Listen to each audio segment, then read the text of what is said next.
podcast listeners. This is Gail Simone. Welcome to the 2-year anniversary of Raging Bullets. They're doing an awesome job. Yay! Party! Balloons! Confetti! Happy 2-year! Welcome to Raging Bullets, a DC Comics fan podcast, episode 112.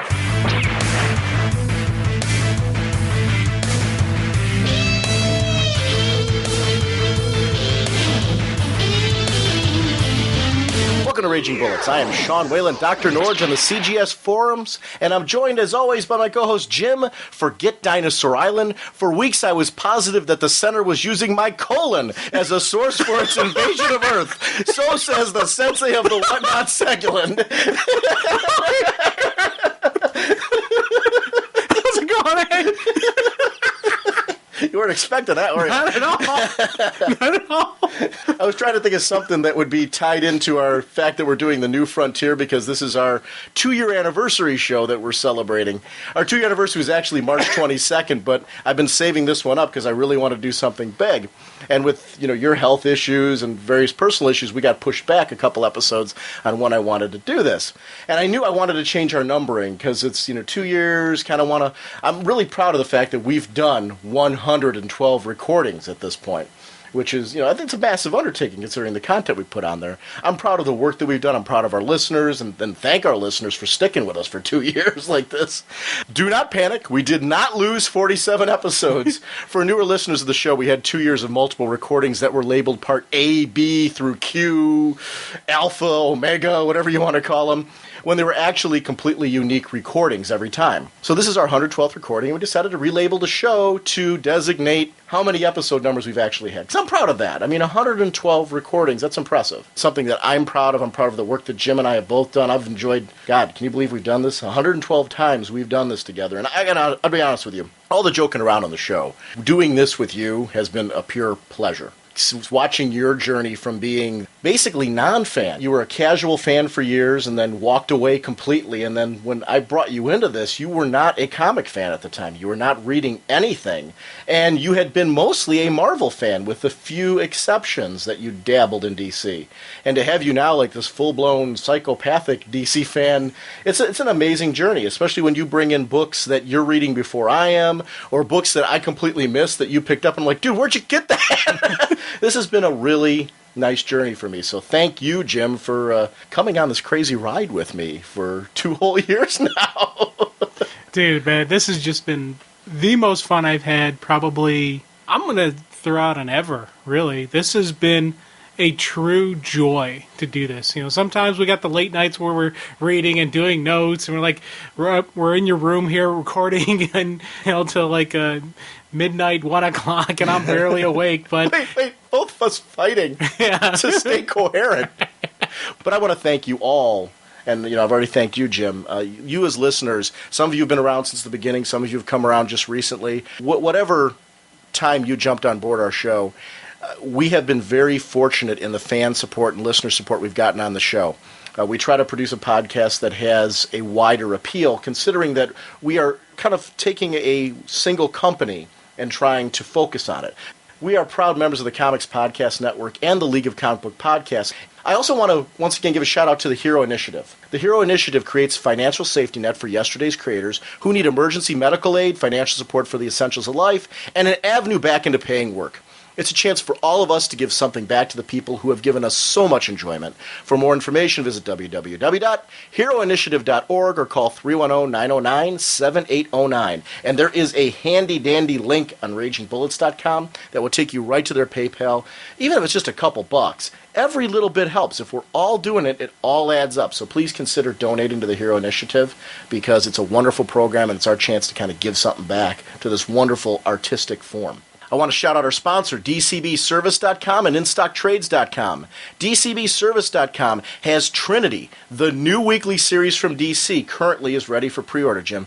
Jim, this is the one that's exploring Superman, Batman, Wonder Woman. It's also going to have co-features exploring the mysterious connection between several villains who are watching the Trinity, as well as near future for these characters and their surrounding world. You get issue 1, Jim, 75% off. It's regularly $2.99, only 74 cents. Wait, take it further. Issues 2 to 4 are 50% off, only $1.49. it's kind of a no-brainer. You know, at 50% off, you are buying 2 of them and getting all 4. I mean, actually, you're doing better than that because of the 74 cents for the first issue. But that's crazy. I mean, the savings, it's a no-brainer. You have to. From Vertigo comes the launch of a brand new Madame Xanadu from Matt Wagner, Vertigo's newest ongoing fantasy epic. Centuries long and around the globe, her tale winds before the ageless fortune teller arrives in her modern-era New York. Her powers of sight can change the course of human events, but does the seer see herself? Issue 1 opens into a medieval kingdom beset with intrigue and foul sorcery. A fair sylph with magic of her own is thrown into the world of war and men, where she encounters a dark stranger who knows not only her past, but her most intimate future as well. Regularly $2.99, 50% off, only $1.49 at dcbservice.com. If you're a Vertigo fan and you're looking to try Madame Xanadu, you can jump on board, try this out for 50% off, which makes it a lot easier, I think, if you're trying to add a new title into your stack to try it out for a few issues, because a lot of times when you're pre-ordering this, you're going to pre-order a few months in advance. So to get that at a discount, where really it turns out in the end you're paying maybe a little bit more for the first 3 issues than you would for 1 issue. That's a lot easier to swallow for somebody trying to jump on a title and give it a shot. Same thing, Wildstorm Revelations. Jim, have you been reading Wildstorm Revelations? Yes. Okay. Wonderful series by Scott Beatty and Christos Gage. It's collecting this 6-issue miniseries, The Rogue Coda, codenamed Nemesis, following her harrowing post-apocalyptic vision, must find Backlash and Savant to help her unlock the secrets of the coming destruction. But can anything stem the tide of darkness about to sweep the entire Wildstorm universe? That's regularly $17.99. Pre-ordering it, it's 50% off, only $8.99. And that's a fun series. Anyone looking to check out what's currently going on in the Wildstorm universe, that's a great miniseries to pick up for that purpose. Do yourself a favor, check out RagingBullets.com, click on the banner, and check out the wonderful savings you can get from DCBService.com. They are the discount source for your pre-order needs. Whether you want your books bagged and boarded, weekly, bi-weekly, monthly, DCBS caters to your every need with fast, careful, and dependable service that fans demand. Don't forget to visit the sister site, InStockTrades.com, because we are going to have in May Legion of the Superheroes, an Eye for an Eye, the trade paperback collecting the series from 1984, the first 6 issues, featuring the talents of Paul Levitz and Keith Giffen. This fast-paced, futuristic title. The Legion learns of a conspiracy by a consortium evil calling itself the Legion of Supervillains to destroy the team and its Karate Kid who pays the ultimate price. You know, which is going to be an interesting tale to read and talk about in the midst of everything going on in the DC Universe and Countdown with this character, with there being multiple legions. What is going on? It's a great time to talk about legions. Darth Kramer was one of our contest winners, and we have been saving this. And I told Darth Kramer, I said, you know what, with the fact that this is coming out in trade, why don't we wait and do something special with the trade? And he was wonderful about this one. I want to give a quick shout out to him after we could talk about this segment, because he's got a podcast coming out. That trade, Legion of the Superheroes, Eye for an Eye, $17.99 regularly, only $11.69 with in-stock trades. Amazing discount. Nice. So, That's nice. nice. Yeah, I mean, you're getting 6 issues of that series, all collected. So check it out and buy your copy and be part of our discussion. I want to thank you again for supporting us, DCBS and InStockTrades.com. And as long as I was talking about Darth Kramer is going to be doing a Starman podcast that he's going to be doing on the Comic Book Noise feed. That's going to be coming up in a few weeks. We'll give you the full details as soon as we know them. We're definitely going to be chatting with him about that podcast. So that's going to be coming up. Just a little teaser for his podcast, just to give a shout out to it. And so that's coming up. We will give you official details as soon as we know, but just want to give everyone a heads up that that's coming. And thanks again to everybody for supporting us with Podcast Alley, Popcorn, and iTunes reviews, and more. Anything you do to let people know about us is tremendously helpful. Visit RagingBullets.com to check out show news updates, listener-generated content, DC release dates, and much, much more. We add new items to the site every week, and thank you, the listeners, for various reviews, parodies, and such as Funny Bullets, and Where's Whatnot Now that are on the site.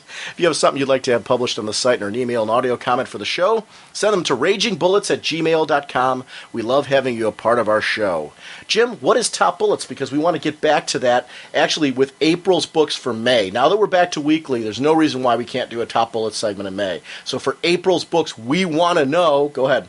Well, what Top Bullets is, you send us your top 5 picks for the month. Tell us maybe a little something about the title, why you're digging it, what you're gushing about. Or if you're not, you can just say, hey, this is what I like, boom, enough said, end of story. Sean and I will give you our top 5, we'll compile everything together, and we'll see what we all as bulleteers are like in that month. And where do they send that to, Jim? Well, thank you. They send it to senseiofwhatnot@gmail.com. And that's Top Bullets. I'm excited to get back to that. We are definitely doing a segment in May for the Top Bullets from April. We want to do our top 5 best of the best. We're getting that back in.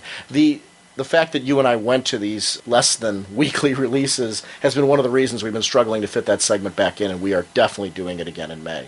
Have you been getting any Top Bullets since? Yeah, I've gotten a couple. Okay, so we will actually share all the ones we've received so far as well. We'll separate those from the ones that we're doing. If we could, we'll just say these were ones from previous months that we have not gotten to yet.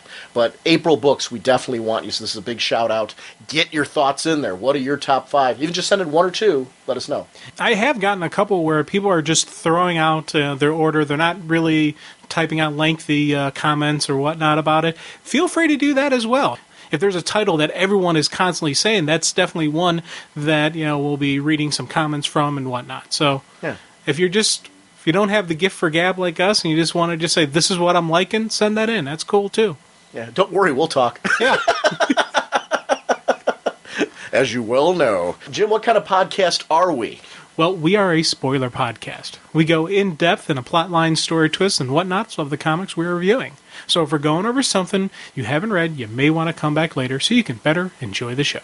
Jim, 112 episodes in, yes. And our first review this episode is going to be of the New Frontier DVD and the written work. Actually, a lot depends on how long our recording is tonight. We are in the middle. I don't know what I was thinking when I planned this.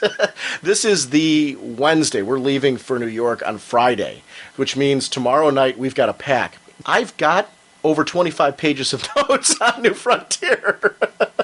Because I went and looked at, I didn't get every little detail from the actual comic series. My focus was on the DVD. What I did was I did notes on the DVD first, and then I went back through the comic series and I grabbed segments that I thought stood out as segments that were notably missing from the DVD release. Now, the reason why they were missing from the DVD release is obviously budgetary reasons and things like that. It's very expensive to put together an animated feature. Whether it's hand-drawn or computer-generated, there's a lot. Every minute that you put on there costs a lot of money. So I understand the reason why they streamlined some of the segments and the characters that they put in there. So I have no problem with the fact that they did that. But my experience was I watched the DVD first, I went back and reread the work in the Absolute Edition, and then I watched the DVD again. And I will say the second time around, after having read the work and then went back and rewatched the DVD, the whole experience was a lot more awe-inspiring to me than it was the first time around. I watched the DVD the first time, I enjoyed it. I thought it was very good, it was a good production and all that. It was a very good adaptation. After reading the work, though, and then being able to see it come to life and kind of, having all the segments that were missing in my mind as I was watching that, it all of a sudden took on a very different light for me. So I would recommend to anybody, if you have not read New Frontier, there is a lot of content in New Frontier that did not make it onto the DVD. The DVD did a very good job of keeping a faithful representation of it, but there is definitely a reason to read it and watch it. This is going to be a big segment. Yes. The original miniseries, the creators were Darwin Cook with Dave Stewart, edited by Mark Chiarello. The assistant editor is Valerie D'Orazio. You can't ignore, as we start into this thing, Jim, the losers segment. Right touching on the written work. And we're not even going to get the DVD yet because the losers are sent to recover in 1945 a missing scientist named Dieter Teschmann. Captain Storm, Sergeant Peterson, Gunnar Wilson, and John Cloud are on an island that will be very important to the overall story. They create like this last will and testament to their doomed mission, which is one of the early things you see in the story. And then we see like this flashback to how they wound up on the island. While arriving on their boat, they are attacked by something that we as a reader can't see due to the huge wave. It grounds their boat and they are stranded. It's a great approach and a nice setup to a mystery versus laying out the threat right away. The DVD does something similar with slow reveals so that the mood is kept. And I just really enjoyed the use of the losers in this story build. It gave a history and a sense of depth to this world that Darwin Cook created. And I'm a big fan of that. You know, when you do an Elseworld story, I like feeling like the universe surrounding the main story has a life beyond when the book started and when the book ends. That's always fun to think that, you know, you could do more storytelling with it. So anyway, they survive and prepare to gather equipment, but Pooch alerts them to the T-Rex that is about to make lunch out of them. And I loved Pooch. I loved the whole, whole team. Gunner uses a bazooka on him, but a quick swipe of the tail and Gunner is down. Now, Jim, did you take that his midsection was just like torn apart or what? Yeah, I took that as a shunk. You know, he got Black Adam'd. The head of one of the other losers, blocks the scene. And I always imagine the worst when it's off camera. You know, like when you see something like that, it's what I like about Hitchcock movies. I don't know if you're a big fan of Alfred Hitchcock stuff. I'm a huge fan. Yeah. And my subconscious can imagine far worse than what they can show me. So I think that to me was a excellent choice so early on. This both the comic and the DVD stretch between things that were off camera, sort of blurred out and blocked out, to things that at the right moments needed to be visually intense. And I liked the use of both in certain scenes. It set like a whole mood and tone. The inner dialogue of Gunner's, was fantastic. In the armed forces, they would need to rely on each other. And in life or death situations, the losers, would take it one step further because they are a four-man group. They are brothers. They lost a 23-year-old. Sarge, who's a big, tough guy, let his guard down and is really crushed at this loss. It was very well written and a very well-drawn sequence. I loved the pacing of this journey. It wasn't a quick thing. You got to know the characters along the way, the relationships along the way. They didn't last very long, but we got to know a lot about them. Yeah. One of the things that got me with this segment was after I read it, I'm like, okay, this is going to play out in the overall story, but it took me a while until I realized exactly, oh my God, that's what okay, now I get why they did that. Mm-hmm. So it was one of those things where I was like, throughout that first trade, I was sitting there going, why the heck did they have that? Why? I still could not figure out. I was expecting them to all go back to Dinosaur Island. I wasn't expecting the direction that it went. Yeah. I never wanted to see a T-Rex taken out so bad. I really didn't at this point, because I liked the losers. I was really into these whole guys. I was a big fan growing up as kids. My friend Jim Bradick had a collection of Sergeant Rock.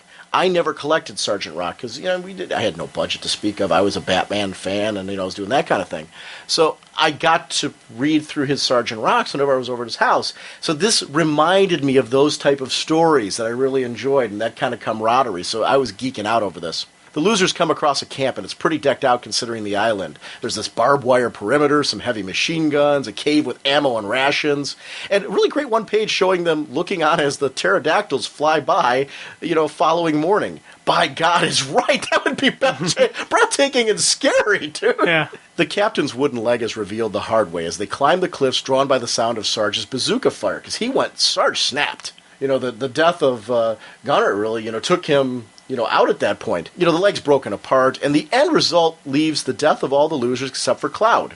He returns to the camp to find Colonel Flagg waiting with Pooch. This segment, it was really one, and we'll talk a little bit more about this segment, it's really one that I wanted to chat about because it's really a huge opening sequence in the actual written work that never, except from some brief glimpses, makes it to the DVD release. And I thought it was cool. I understand why they had to omit it because it is a huge segment. Yeah. It is something that I thought was a fun segment for people maybe who haven't read the book. They really should consider picking it up. Flagg and Tesher's notes are the only survivors, and Cloud's dialogue really worked. It showed that he remained driven by at least the chance to complete the mission, to make the deaths of his comrades worth something. He talks about his Navajo side, but shares that it is American half that wants revenge, and that it's all about these were his teammates, and he's got to make it count. 3 of the 4 have already been committed. It isn't important if I succeed or fail. What is important is that I am the 4th, and my path is set. In other words, the bad guys have just killed the Lone Ranger and the cavalry, and now it's up to the Injun's sidekick to avenge them. You savvy that paleface? I'm going to kill that monster. It was just a kick-butt segment. I really, really enjoyed that. Flag wants Cloud to leave with him, but it's not happening. Cloud pulls a gun on him, and Flag leaves in his boat, the mission completed. Okay, I wanted to chat about this segment because talk about tragedy. Cloud spent the evening honoring his friends and making peace with himself. The dude knew he was going to die and willingly walked into it. Now, this is no knock on the segment because it was butt-kicking, but wouldn't you leave with Flag and come back with some kind of artillery? Like major artillery? I'd be bringing back, helicopters with missiles, planes, you name it. I'd say let's find some way to drop a tank on there. I mean, anything you can do, boats and... It was a very powerfully written story, and in one way, I understand what the guy's doing. It's it's that retribution, payback type of extreme hoorah type attitude. But dude, I would have been like, hey, I got a place for us to test the nuke out. Let's just drop a nuke on this thing and be done with it. Or come back with you're up against a freaking T-Rex, man. I would come back heavy ammo. You come back, you bring in some backup. It's, you want to avenge your friends. Fine, you can avenge your team, but you can do it, with another 100 guys. Or it doesn't just have to be you versus the entire island, Wait, I was thinking of you the whole time I was reading. I'm like, Jim's going to be... what did he need to call for, Jim? He needed to call for backup, big time. And just not only even backup, he needed to prepare for the fight. Wait, forget prepared for the fight. Don't go to Vegas with Cloud, because he got bad luck. Dude's going to go fight a T-Rex, and he stumbles across a booby trap left by, I guess, Flag. It was Flag, yeah. True, Flag said he spent the morning booby trapping the area all around where the base was, so if anything came in, it would set off the booby trap. And he realizes it right as he's tripping the thing going, wait a minute, Flag said... I was like, oh, poor guy, man. Wait, forget poor guy. What did Pooch do to deserve this? Oh, yeah. Pooch bought it right away. Yeah. Wait, that's a good way. Wait, you want to make a reader angry? Kill the dog. Yeah. Because right there, I'm like, you know what, Cloud, you better take out that T-Rex. Because the T-Rex at this point was one-armed. Yeah, because the bazooka locked off one arm. The bazooka and the grenades. They were throwing grenades at him, too. So they had done a pretty good job of putting a little bit of hurt on him. But, I mean, that's a bad T-Rex, Here's one thing.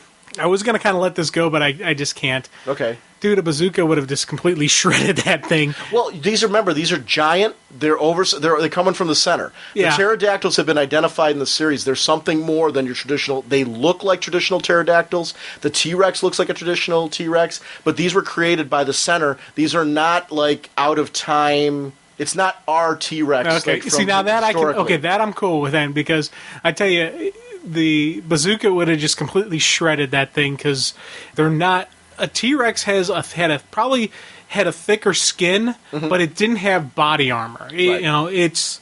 It could be pierced by another dinosaur could have bit it down, and so that grenades and all that. But if it's a super T-Rex because it's made by the center, then yes, both the DVD and the actual book. Remember what happens later with the pterodactyl as far as things burst out of it, So I mean, these aren't your traditionally generated, from... Okay. They aren't pulled out from... This isn't like a time-traveling T-Rex. Okay, I'm cool with it then. Yeah. And I honestly, I think this segment was constructed to show you it's not a traditional T-Rex. But how cool was it, though, when Cloud jumped off the cliff into the T-Rex's mouth with the grenades in hand? I mean, that was stunning. That was really a stunning sequence. I liked how they handled that.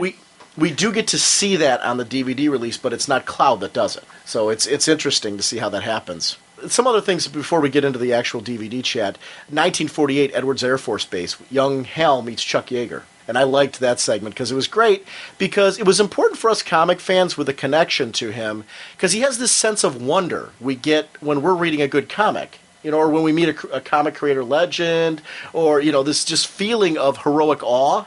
And it's very cool to see Hal have that experience with Chuck Yeager. He gets the autograph and all that, and I'm like, yeah, I get it. I really get it. I'm connecting with Hal here on a level, the young Hal, the same way he's a comic fan at that point. That's, he is us. And I wished that segment had been in the DVD, because I really connected with that moment. but we witnessed the death of Our Man, which is a nice setup to some articles about the changing view of masked heroes. There's that Batman versus the Superman, which we'll talk a little bit later, which will probably be on part 2 as we talk about the New Frontier special, because we actually get to see that battle take place. And that was very well handled in the special. Yes. We'll talk about that in depth at that point. And we also get to see a quick glimpse of Rick Flag and Task Force X, which play a little bit into the story in the comic book, but not really into the DVD release. Rick Flag is important, but we don't really get to see his team from Task Force X at all, really, except Not really, maybe in a visual. All right, and this leads to really where the DVD starts, so I'd like to jump into that. Our focus in this is, more often than not, we're going to be focusing on the DVD. There's going to be certain points where I pause, and I'll talk about, I really found things in issues beyond this, issues 2, 3, and 4 and 6 that I want to talk about that were left out. The stuff in the rest of the issues, actually throughout the rest of the issues and issue 4, were really either in some way modified slightly for the DVD, but they were represented in some capacity, so I didn't go too crazy with it. I didn't go for the small, minute details because I felt at this point when I've got 25 pages of notes, we got a lot of discussion to get through in general. Just a little bit. Just a little bit. But I tried to capture, there's certain segments that were like characters that were completely missing from the DVD that I thought were important, for like the losers. We'll talk about John Henry and some of the other segments that characters are blatantly missing that I want to talk about their stories and what was done with them in the actual material. So this is really great. Yeah, and as we're getting into the DVD, I got to tell you something. Mm-hmm. I like the DVD better than the comic. Did you really? Yes. And here's the reason why. Now, I'm not saying the comic is bad at all. No. Okay. I really enjoyed the comic. When I read it, I was like, wow, it was an epic event for me, and it is one that I'm looking at picking up the absolute now of it, and there was that much enjoyment from me. But when I watched the DVD, for me, that was a Justice League New Frontier DVD. Whereas the comic book was a DCU story. It had the DVD had more of that focus on the actual league itself and the league in the New Frontier, as opposed to the comic was about the New Frontier. So and the DVD itself, in fairness, was titled Justice League: The New Frontier, where the actual book was called DC: The New Frontier. Right. So it is. That's why I liked a focus shift. Right. Now, there were stuff that, were in the comics that I wished had been put in the DVD. But as a whole, I liked how they did cut it down. They cut out the DCU stuff, but without sacrificing, the essence behind what the story is about. Now, I'll totally agree with you. I think they did cut down, so I'm not going to knock that. They cut down without sacrificing, so I think they did an excellent job of capturing theme, the feel, the tone of the DVD. I'm the direct opposite of you as far as which one that I liked more, though. Yeah. I agree with you. The quality of the DVD is excellent. And honestly, my second watch through, I enjoyed it the first time around. And I guess we had a very different... I read the series first, then watched the DVD, then read the series again. I mean, when I say I read the series first, I read it when it originally came out, watched the DVD, and then read it again in absolute for the first time after that. But I had experienced it first as a written work. You watched the DVD first, then read the written work. Is that correct? And so I'm wondering if that maybe is one of the reasons why your exposure was first to the DVD. I don't know, and I'm not just speculating. It's weird because with... when watching the DVD first and then reading and then watching the DVD again, I've seen the DVD, by the way, 3 times now, just to prepare for this thing. And the first time I watched it, I was like, yeah, that was good. Then I read the stuff, and so I knew those, like how you said how it's that there's those little hidden stories that aren't included that, like, oh yeah, and so that really accented my enjoyment of the DVD even more. Because I had read. So we're both really in agreement, though, that people should, if they just saw the DVD, read the written work. Yeah. Would you agree with that? Oh, definitely. And I liked the DVD when I watched it. I was like, man, that's a neat one. I liked that. That was good. And then when I read the comic and then watched it again after reading, it it escalated my enjoyment. Like, oh man, because I could really see how true it was to the comic. Mm-hmm. So if you saw it, if you kind of liked it, read the comic and watch it again because you'll probably enjoy it more. Or if you like the comic, I suggest doing both because it is something that, just a follow-up back-to-back type stuff. Really, just like, wow, that's cool. It has a lot of bang. Yeah, it has a bang to it. And there are some moments in the DVD that we'll get to that they were hoorah moments for me. I had just as much of a bam, yeah response as I do like to watching a live action, like Die Hard and all that type of stuff. This the high action, high energy type movies. I had that from this, from the sequences in this DVD. So. The DVD, too, just to talk about the animation real quick, and there's going to be moments I'll specifically reference as we go through it. The DVD, one of the things I liked, I thought the animation all the way through was very well done. There were some moments where it goes beyond that, where I thought there were breathtaking moments. I thought consistently all the way through it was very well done animation. It was, really well produced and put together. There were moments, though, where they really stood out for me. I'm like, wow, is that particularly breathtaking? Not just with the animation, but with the writing, with the soundtrack. It was really had a great score, I thought, for the type of film that was in there. And the voice acting was really top-notch. There was a couple things I had trouble getting my head around, but I've watched this 3 times now as well. I watched it twice just to get my head around it. The third time was while I was doing my notes. And the series, I've also read it 3 times. I read it once when it originally came out. I read the Absolute, and then I was reading it again as I was going through and doing my notes as well to try and plug in some of the important segments that I thought. I still say I'm going to give an edge to the original written work because it's actually for the exact reason you're saying you liked the DVD more. I liked the DC Universe feel to the original work. And it's not an issue of right or wrong. It's different experiences, and I think there's going to be some people who go, no, I agree with Jim, and that's great. I think that people are going to have very different experiences with it, and I think it's a good thing for people to see that there's not one way to enjoy this. It's what you get out of it. The written work, for me, what I liked about it was I get geeky when I see, oh, wow, they got that character in there and that character, and look what they're doing over there, and the added expanded segments for characters that were not put in the DVD, for me, was what I was geeking out over reading it again. I will say the Absolute Edition, if you like this art style at all on the DVD, do not hesitate to pick up the Absolute, because the same art style that's in the animation, or, as really very, very similar. I'm not going to say it's identical, but it's very similar to that feel, is throughout that Absolute Edition. And the Absolute Edition is absolutely gorgeous.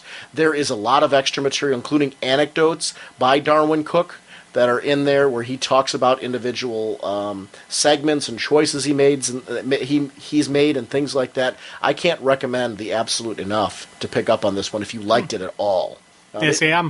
I was leaning towards it. Now you've just knocked it over the fence. I'm going to be picking up the Absolute. Yeah. So I just, to me, there's a slight edge to that. But they're both. Together. I think to me, it's got to be a together experience. I wouldn't separate either of them now. I think if you read the work and you didn't see the DVD and you dismissed it as kind of just another knockoff DVD, it's great. Yeah. You got to do it. Experience the whole thing together, though. All right. I geeked out right from the beginning with the Warner Premiere logo under the DC Media logo, because this one felt like something special. I enjoyed Superman versus Doomsday, and I know we're going to at some point in time talk about that when we got so caught up in other things we haven't gotten to it. But this really was the release that I was anticipating, because I knew this one was going to directly tie into a series. Superman Doomsday did too, but not on this level. That this one did. So I was expecting it right out of the starting gate. So there was something, it's something really that I've only previously gotten in a movie theater. When you sit in the theater and you're like, it's finally out. I don't usually get that with DVD releases. It's usually I bought the DVD release because I saw a great movie in the theater, and I'm excited and anticipating it. This one I really was, when I cracked that thing open, I plugged it in there, I'm like, oh, yeah. I rewired my speakers and everything because I wanted it in surround sound, and I wanted to really bask in the whole experience. There was a lot of shushing. You shush your wife? Huh? You shush your wife? No, it was more shushing the cats. Oh, okay. I had water bottles. I looked like, Cloud's talking about the Lone Ranger. I looked like the Super Soaker version of the Lone Ranger. I had 2 water bottles up there because my cats, you saw it before, like to play when I'm in the room. I'm like squirting them like crazy because they're making noise. I'm like, no, I need to be totally focused on this event. But anyway, I'm digressing. Let's get into the opening dialogue with the Sphere, because this was actually a change that they had to put in there in order to introduce this segment, because there was no loser segment. It's a godlike entity in its approach. There's, the birth of man, the vicious nature. And this atomic technology that's now come out has made the Sphere, the center, stop being an observer of the Sphere. Stop being an observer of Earth, wants to step in and basically get rid of men. Just said, you've got this destructive technology. You're gone. You are no longer welcome here. You no longer belong here. Hey, dude, this, I tell you, I was sitting there and I was geeking out over this beginning, because just the description that the center has of humans is just wonderful. Its fragile shell belied its vicious nature, and in what seemed to be a heartbeat, these things pilferated in both number and destructive means. Now they have harnessed the most destructive force, and I, the center, have concluded that the Sphere must be cleansed of them. Dude, that is, and it's just this deep bass type baritone voice. I was just like, oh, great dialogue. This is good. And as this is going on, there's an artist drawing, like, it turns out to be a kid's book, but he's like painting, and you can see as he's writing it in there. And then as soon as he finishes the last sentence, he reaches in the desk drawer, picks up a gun, bam, and kills himself. Mm-hmm. That's the beginning of this DVD, and I was like, oh, this is going to be good. Yeah, which is the last storybook that we end up seeing throughout this whole thing.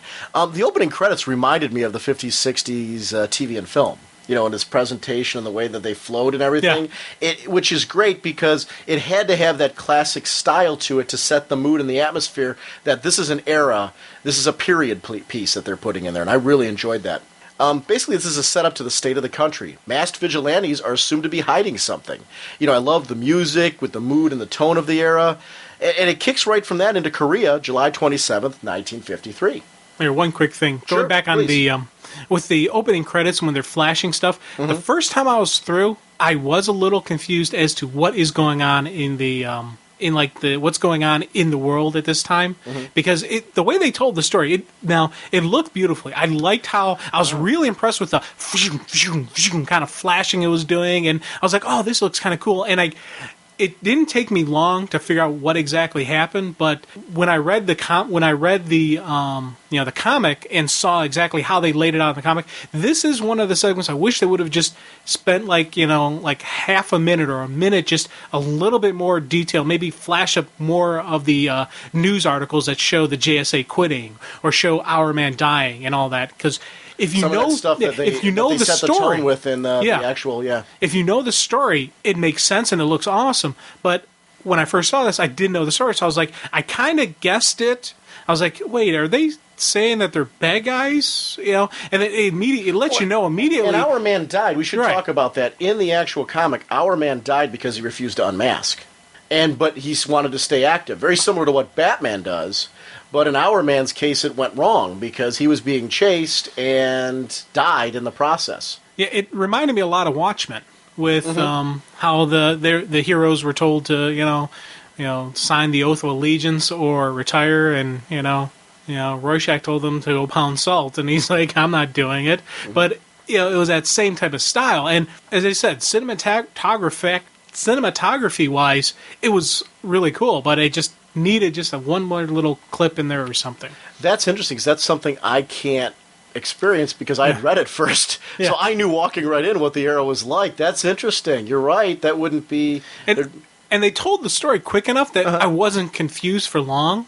But it was one of those things where I was like, you had to start thinking from the beginning. So...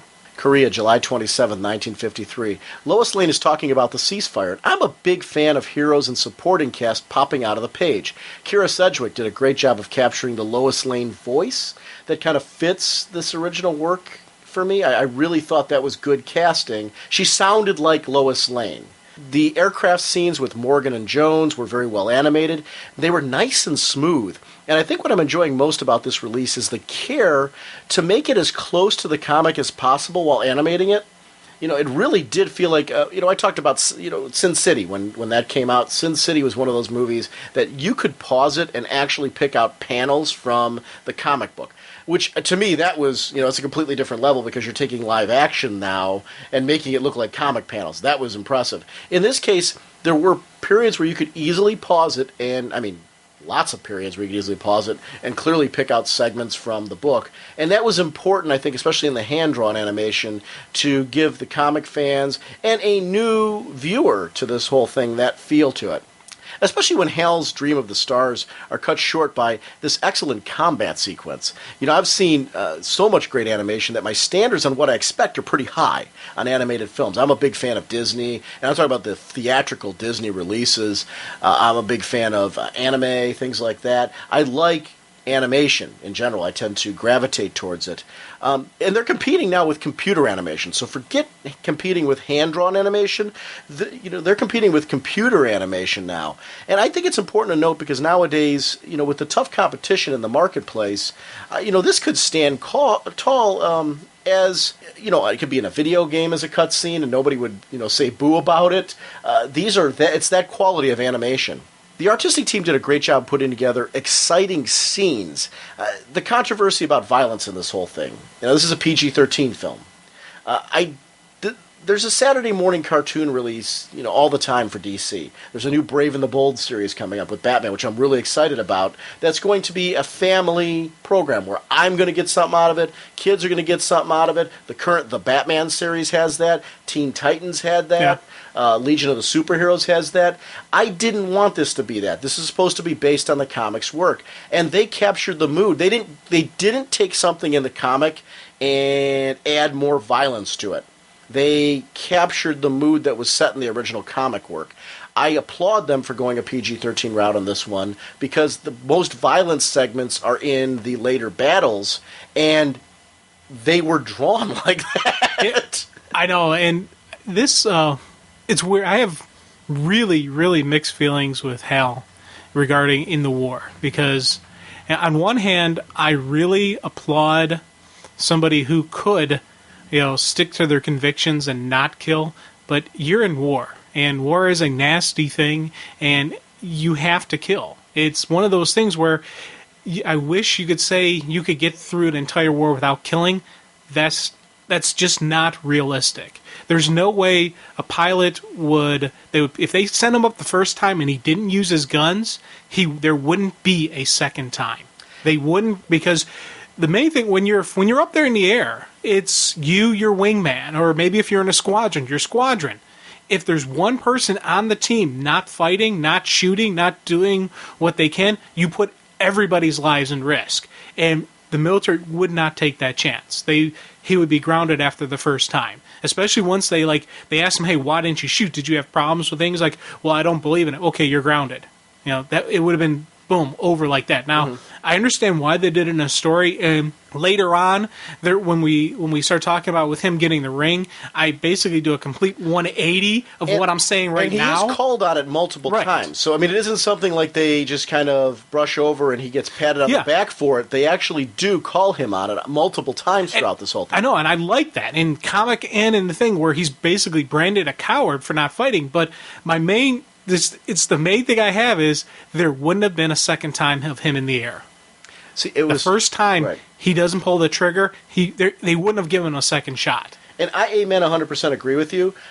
Where I identified with Hal on that one is he was so me in that respect. Not the Daredevil stuff like that, but I'm talking about I could not see myself killing. I could to survive. Right. Like if somebody was to come in here right now and point a gun at your head, if it was your death or me killing that person, I would kill them to protect my friend or to protect myself or to protect my wife or family or anything like that. That's a completely different level. But me, it's funny, you hunt. It's one of the things that you do. I couldn't do that. I'm not one of those that has a double standard saying that, I don't respect people that hunt. Or I don't have those issues. I eat meat, so I understand why people. I got no problem with it. And you guys, I know when you hunt, you use everything that you hunt anyway. So I have a lot of respect for that because you're not just like doing it to. Yeah, we don't hunt for fun. It's not a sport. It's we go deer hunting and small game and whatnot. It's you eat what you kill basically. So right. Yeah, and back to the whole theory that you actually honor what you've killed during that point. I've got no problem with that, but I couldn't do it. It's just some people it's like you can do it. I wouldn't be any like if you guys took me on a hunting trip, I wouldn't be any fun. I might be fun to hang out with and all that stuff, but I'm not going to go take a gun and start doing that. It's just not me. I'd probably have fun hanging out. We'd sit by the campfire. We'd cook food. I'd eat. But you'd be our cabin boy. Yeah, I'd be the cabin. That's exactly right. I'd be Norge the cabin boy. So it'd be. Yeah, there's going to be a where's what not now of that. I'm hoping. Yeah, if we could put it right next to the second shooter, Jim.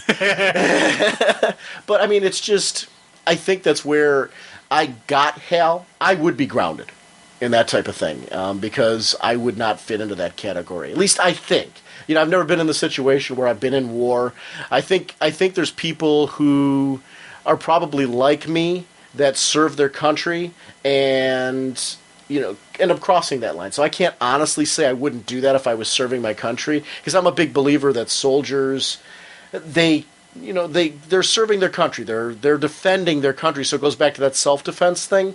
There's a lot of soldiers so I'm a big fan of soldiers and that belief. So I don't know what I would do in that situation. It's hard for me to kind of put all of it together because I think there's a lot of reasons why you would need to kill, and I think there would be reasons why you could.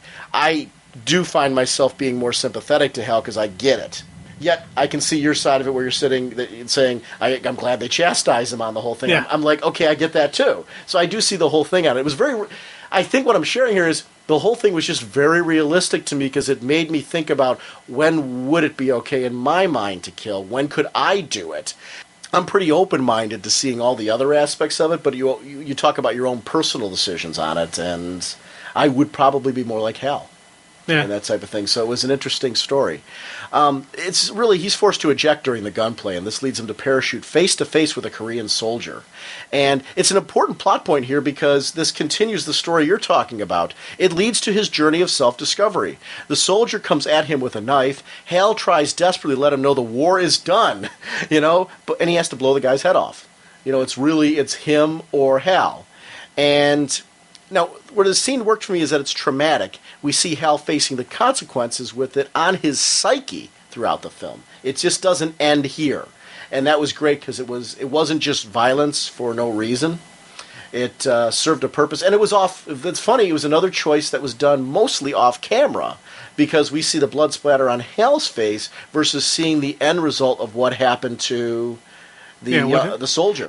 That was, I think, a better portrayal of the actual shot. It's kind of like with the Hitchcock stuff where it happens off scene. In your mind, when I saw it and when I read it, I was able to picture in my head what that guy's face looked like with his with a chunk blasted out of it. It was. And this naturally just popped in my head quickly while I was watching it, while I was reading it. So it was one of those things where you see the slight blood splatter on Hal, you're like, oh, okay, wow, that's, it was a wow moment. And, that was just a very powerful look, because especially the look in Hal's eyes. And one of the things that the comic really did nicely, was after he gets, rescued by Jimmy and Lois, and they're carrying it, and they, Jimmy carries him basically into the helicopter. Just the look in his eyes, that he had that stare in his eyes of, oh my God, I just took a life. And it was, I had that very realistic feel, because as he's sitting there and Hal's sitting in the helicopter speaking in Korean, saying, the war is over, the war is over. It made me respect anybody who's been a soldier on any level more than I could possibly imagine, because I've never been there, so I can't comment on it other than, I've seen things on TV, I've read things. I can't comment on it, and I connect with it on a personal level in the sense that I've been there, done that. And that's honestly the most honest show of respect I can give anybody in that situation, is to say that. That's the reality of my situation and experience. With this type of thing, when I see scenes like that, it makes me go, oh my God, what these people go through. Mm-hmm. That's just once. What happens if it happens multiple times, and different people react with it in different ways based on personalities and backgrounds, and what that stays with you. And it just made me all the more respect people that choose to do this, people that they protect us, defend our country. They basically follow superior officers' orders in order to do things for hopefully for the greater good of your country. And they put themselves at risk every day in a way that I don't have to. And, it's like kudos to people who are in that position, because I honestly don't know that I could. And, I mean, you always, you hope you could step up in that situation, but I'm not going to belittle it and sit there and say, yeah, I know I could do that and all that stuff. I don't know if I could. I really don't know if I could do that. And that's where, my heart's out. I respect you, because I don't know if I'm that guy. Mm-hmm. And I'd hope I would be, but. And also, it's the thing that really did get me, though, is you think about that personal nature of the kill that Hal had. He was sitting there looking in that dude's eyes when he died, and that's why I really liked how it really showed it hit him hard. Because if you're sitting there shooting someone from like a mile away, dropping an artillery shell on them, you're not going to see the consequences of your actions, but you're also not going to see the look on that person's face as they die. That is just a massive emotional drain on someone to actually see that happening. And the fact that Hal had that reaction that he had, for me, was just a, wow, this is cool. Yeah. It's a very, very well-produced segment on both levels. Yeah. Cut to the Gotham City Observatory. Martian Manhunter is brought to Earth by a scientist who dies from the shock, trapping John on Earth. And there's a great job of identifying John's transformation powers and ability to blend in right from the outset within the storytelling. And I was a big fan of that. His story is unfolding on screen without it being like this lengthy dialogue, if that makes sense. We didn't need somebody to come in and explain John's powers. We learn about them along the way. And that was done also within the text, and I liked that. I kind of liked in the movie how we didn't really hear John speak until later on. Mm-hmm. And it was one of those things like he was learning the language, really, and he didn't know how to, and it was just, yeah. And there's nobody for him to mentally speak to, So I liked that. I thought that was a nice little, just the silence of... So wait, you didn't hear John during those segments? Okay, see, I did. I'm a mind reader, so... I'm wondering where the heck you're going. You're looking at me like I'm talking... What? You nuts? At first I'm thinking, what's he? Then I'm like, was there sound and I'm not remembering it? Yeah, you didn't hear it. A whole bunch of other listeners and I were talking on the forums about how great and emotional that segment was, because, John was really connecting with them. How he was scared on the Earth and he was like a child. And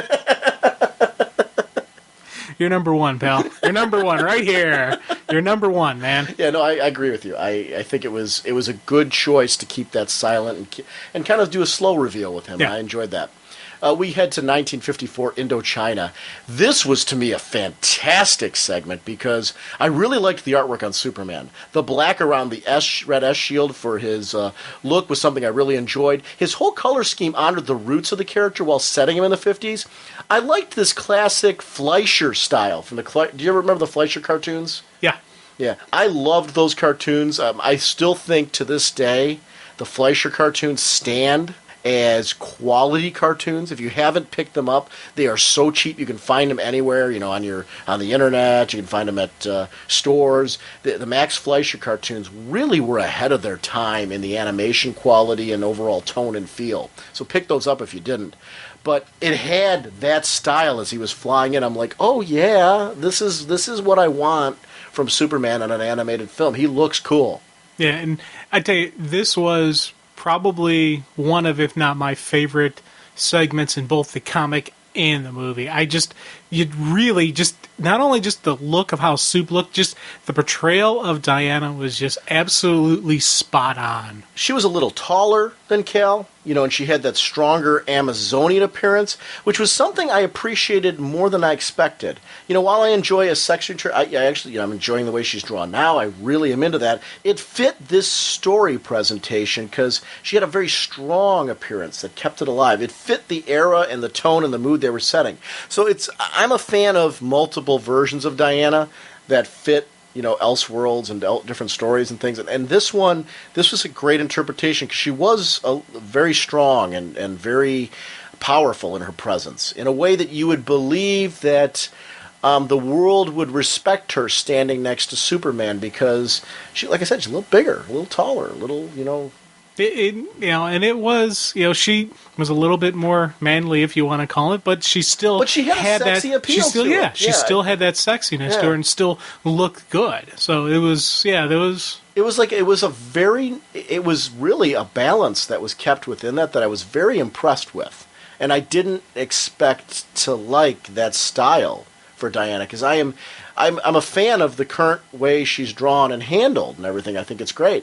This was really well done at capturing the mood of what I like about Diana. This is a great segment that establishes the different philosophies of the two as well, which to me is just as important. These women were captured by rebels after their men were killed, and they were just going to be used. Diana, with her Amazon code, would view them on some level as sisters, actually considering her own people's history with men. Her defense of them made so much sense to me, and here's where I have a gray area and see Superman's side as well, because Diana let them out of cages, but left guns in a pile and watched while the women killed the men. Now, she could have preserved life, and her inaction goes against Clark's belief, but, she allowed events to take place that would put their standing in society at risk. People will continue to fear them. The JSA has been disbanded. Batman's a fugitive.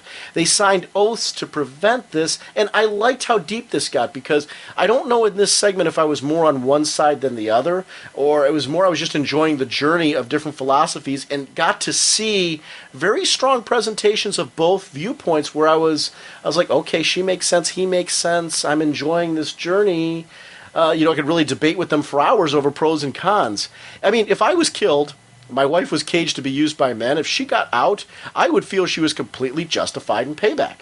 I really would. But then I see Superman's view of the bigger picture as well. So I see both. And I liked Diana's basically counter to Superman's talk about how with the government is like, oh yeah, we can't get involved unless it's, some dark act of sabotage that the government endorses. So there is a hypocrisy in the U.S. government in that, it wants the heroes to hold back. It doesn't want the heroes to stand up, but we need you to do this little side mission, go in there and take care of that problem for us.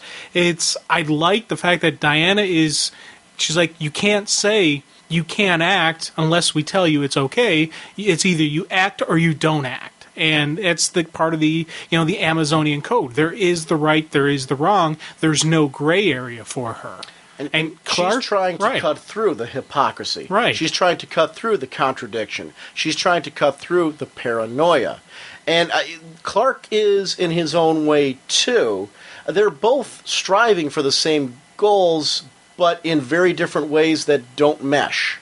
And I think in some ways they need a little bit of both. And I think that's where Diana is a very strong confidant for him in both the movie and in the comic. In the sequences where she's really just pushing him to be the leader that he can be, to be that commanding presence that he can be, in a way that she's saying, okay, I'm a powerful presence here, but you have that ability to be a symbol on a level that they aren't ready for with me. They couldn't handle with me on that level. And that's one of the things. A good general, a good warrior, knows when to respect a leader and when those that's the strength of Diana. She brings that to the table on a level that, she'll set aside her ego for good of the battle. And that's the warrior code, and I like that about her. There's the door, spaceman. When he's basically headed up. I liked that ending of the whole thing. Like, you're dismissed.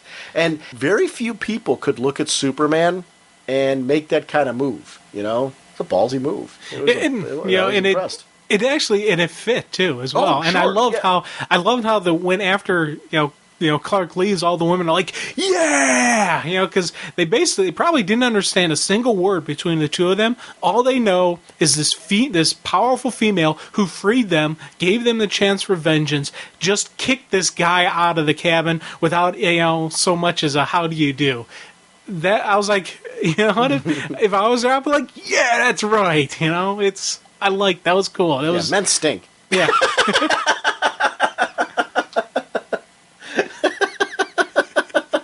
I like that. If I was there, I'd be like you too. I want to see. Now, there's the Where's Whatnot now. I want to see Diana and the women and whatnot. Come on, they've got enough ideas. I could see you with a big anti-Superman shirt on. Go women! All right. John's apartment sequence was a lot of fun because leading up to the whole thing was a well-animated bit where he was obviously self-conscious about being caught, and I really liked this because he was looking side to side while carrying the groceries. The police officer even seemed on some level to do a double take, which worked for me because unusual behavior would at least be noticed. He wasn't going too far with it that I expected he should be run in or anything like that, but I was glad to see that the news guy and the police officer at least acknowledged it. It was great that an alien would stand out due to a lack of understanding of the culture, trying to explore everything and to blend in. It was great. The television research was just a good bit of fun. I'm a big fan of this era of television and film and things like that. So, first to remind us of Dinosaur Island, which was good because we needed this, particularly in the DVD release, because we didn't get the whole Losers story leading up to it. So we need reminders of what this place is and what's going on there. The center story, would have otherwise been revealed in that. But it gave us more of atmosphere with Groucho Marx, whom I adore. I've mentioned this before on the show. I'm a huge Groucho Marx fan. I think he's a comedian who was way before his time. The whole family was. Bugs Bunny and the Native American ending the broadcast day. Just classic nod to television at that time. Learning as much as he can so as it can blend in, like we've mentioned. It shows that the camouflage techniques go beyond just the surface level, beyond just appearance. If you are going to really be successful, you have to know how to act the part.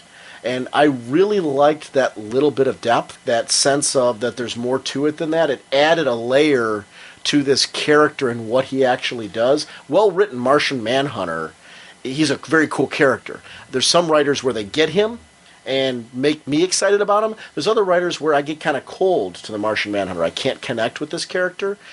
Lately, I've been really enjoying him in a way that I never have before. Go ahead. Yeah, it's funny because you say how you can have the look, but if you don't know how to interact, it's the true thing that can give away with the camouflage. And the first thing that actually popped in my head was the Star Trek Old Generation episode, that Dark Mirror, where they went to the evil Earth, where they went to the evil universe, and they flip flopped, and Kirk and them were Mirror, wasn't it? Mirror, not Dark Mirror. Thank you.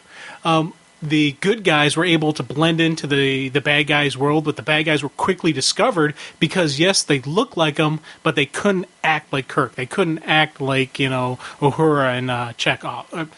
Chekhov, and that was a... And Spock. And Spock was still either side. Spock didn't travel. Oh, yeah. But I mean... they could see that even though this looked like their captain, it really wasn't. It's the same thing with John. What I liked about it, though, was... and I guess where Spock stood out for me was you got to see two different facets of Spock in those particular segments that I liked seeing his good side and his bad side. But you're right, he didn't have to blend in like Kirk did, where he had to really take over the role of the evil captain and blend in. And the only way he was able to successfully do that, like you're saying, was to get and gather information. They did a Next Generation, or we're getting off on a geeky tangent, but they did a Deep Space Nine. They did a Deep Space Nine one. Well, no, I'm talking about in novel form. Oh. They did a couple of Next Generation books that were really well done. One I'm almost positive featured Kirk. It was years ago that I read it. There was one I read that had Kirk in it and Picard and that whole Next Generation. Cool. So I liked that. It was it's a cool era. I love alternate universes, whether it's in comics or in sci-fi or wherever. This is where New Frontier works because it's an alternate universe story, which is great. I geeked out at Lois and Clark on the Daily Planet Globe, you know. I always like those moments. They're calm, they're quiet moments, but it's like, I want to sit up there. You just want to think that these people do hang out like that, and it is that just that general just rapport between the two of them. You could see the friendship plus that goes on between them, and I really just, it was like just that. You know what? This was just a great scene. Kyle MacLachlan is Superman's voice. I had to do a double take when I saw who it was because it didn't sound like him. He did a real good job of trying to capture a Superman-style voice, and it really just, the casting was really great in this. There was one exception where I had a little bit of trouble getting around it. We'll talk about it when I get to it. It was actually during the later viewings I finally started to click. We'll talk about it, but Clark is bothered, obviously, over what happened with Diana. And, you know, McCarthy doesn't matter in Lois's eyes. Heroes are needed to stand up and show what this country is supposed to mean. And I think this shows that all three members have strong convictions and principles, but their background and experiences separate their philosophies. Clark having Lois, for example, in the way that he had the Kents as a child. We need a leader. And this is something he's being told over and over again, but she grabs his hand. And I noticed the care, you know, on their face and in their hair, as, you know, the things were blowing in the wind. And it really showed a high production value on this. There were just moments where I'm like, little details in the animation stood out for me. I'm like, this wasn't necessary, but it adds something that it was there. I tell you, I always chuckle whenever we have these like historical retellings and they mention McCarthy because he just makes such a great villain in comic books just because of, you know, the communist hunt now, he's doing the hero hunting, and it's just like, you know, you gotta love it. But I wish just once there would be a story where you find out the hero just told them to go pound salt and just like drop kicks them to next week or something, and you don't have the McCarthy witch hunts. I was wondering where you were going with that, because you said when you said I wish just once, I'm like, is he going to sit here and like tell us I wish just once we get the story where McCarthy was the hero or something like that? No. Dun, dun, dun, Super McCarthy. He was right. Oh my God, he was right. Yeah, no. I was wondering where you were going. When you said that, I'm like, where's he going with this? He's not going in that level, is he? No. You had me a little frightened there for a minute. Bring back McCarthyism. Yay! Evil whatnot. We shift to Vegas after this, and I was glad to see Wildcat and Darwin Cook, the poster, because it was Wildcat Cook, which I took totally as a nod to Darwin Cook. I love Ted Grant and wished there had been more of him in the actual film. He was one of the missing characters. But Ace and Hal are enjoying some high rolling to the Flyboys unwinding. Keep the matches and the flaming candles away from the plastic nightclub singer, that Buddy Blake, that Iris West was trying to interview, because that fella's gonna melt. You're like, hey guy, whoa, you. No, you. The thing that really got me when I was watching that, I'm like, man, this is a Dean Martin impersonation, basically. And when I saw who did the voice of it, that was Joe Mantegna did the voice of it. Uh-huh. And he is the person who did play Dean Martin in the Rat Pack, the movie they did. Now, the little he was side... in Godfather 3, too. Joey Zaza. Yeah, he was Joey Zaza in Godfather 3. The little side story is he is an actual friend. He was a friend of Dean Martin and a good friend of the family. And when they were doing the Rat Pack movie, the family was blocking... They were trying to block the movie because they didn't like anybody that they had... casted for Dean Martin. And it wasn't until he stepped up and said, I'm going to play Dean, that they let it go through. So cool. I liked seeing, as soon as I heard his voice, I'm like, oh my God, that's Joe Mantegna. Cool. And then at the end, I'm like, yes, it was. That was just a great, I was like, for me, I was a little geeky. I think you're a little off on the pronunciation of his name, and I don't know what it is myself. Yeah. But when you... That was Joe Mantegna. I think you've got a combination of his name and Joe Montana. Yeah. I do that. Hey. I do. No, because when you're saying it, I'm like, it's off. I don't know why it's off, and I'm not saying I know what it is. So There was that funny Saturday Night Live bit when he hosted Saturday Night Live. Uh-huh. There was a kid in the front row who wanted to meet Joe Montana. Right. Joe Montana. And he's like, no, Joe Montana's not going to be. I am. They did a whole little bit with him. Right. And I might be totally off. I don't know. Your pronunciation may be dead on, but every time you say it, I'm like sitting here. I'm like Joe Montana. I'm like, it feels like he's combining the two names, and maybe I'm just having a brain freeze. So I want to talk briefly, let's just shift out of the movie just for a couple seconds about Ted Grant, because I mentioned that I wish it had been in there. I love the character, and I really enjoyed the bit in the comics where we saw the fight from his perspective. He gets hit so hard he isn't quite sure where he is. He's on that float, calling his trainers ladies, but he gets up and shows that even in his twilight years, Wildcat Grant can still have that heroic side. I love the JSA, and his character is one that I loved in my childhood in the old JSA JLA team-ups. So I've got a long history with this guy. So it's great to see him handed, basically knocked, his opponent out and had one last time where Wildcat Grant stood as the champion. I liked Selena in the crowd, sitting there with Dinah, talking about the fight and how there is a plan B, and it was just the whole drama of the sequence in the comic book. It's something that, from a geeky perspective, I would have loved to see animated. Again, I'm with you that certain choices they made to do more of a JLA focus in this particular film, I have no problem with. It's where it's geeky little moments like that, though, is where it gave me a slight edge on the actual written work because I loved those sequences. They were really well done.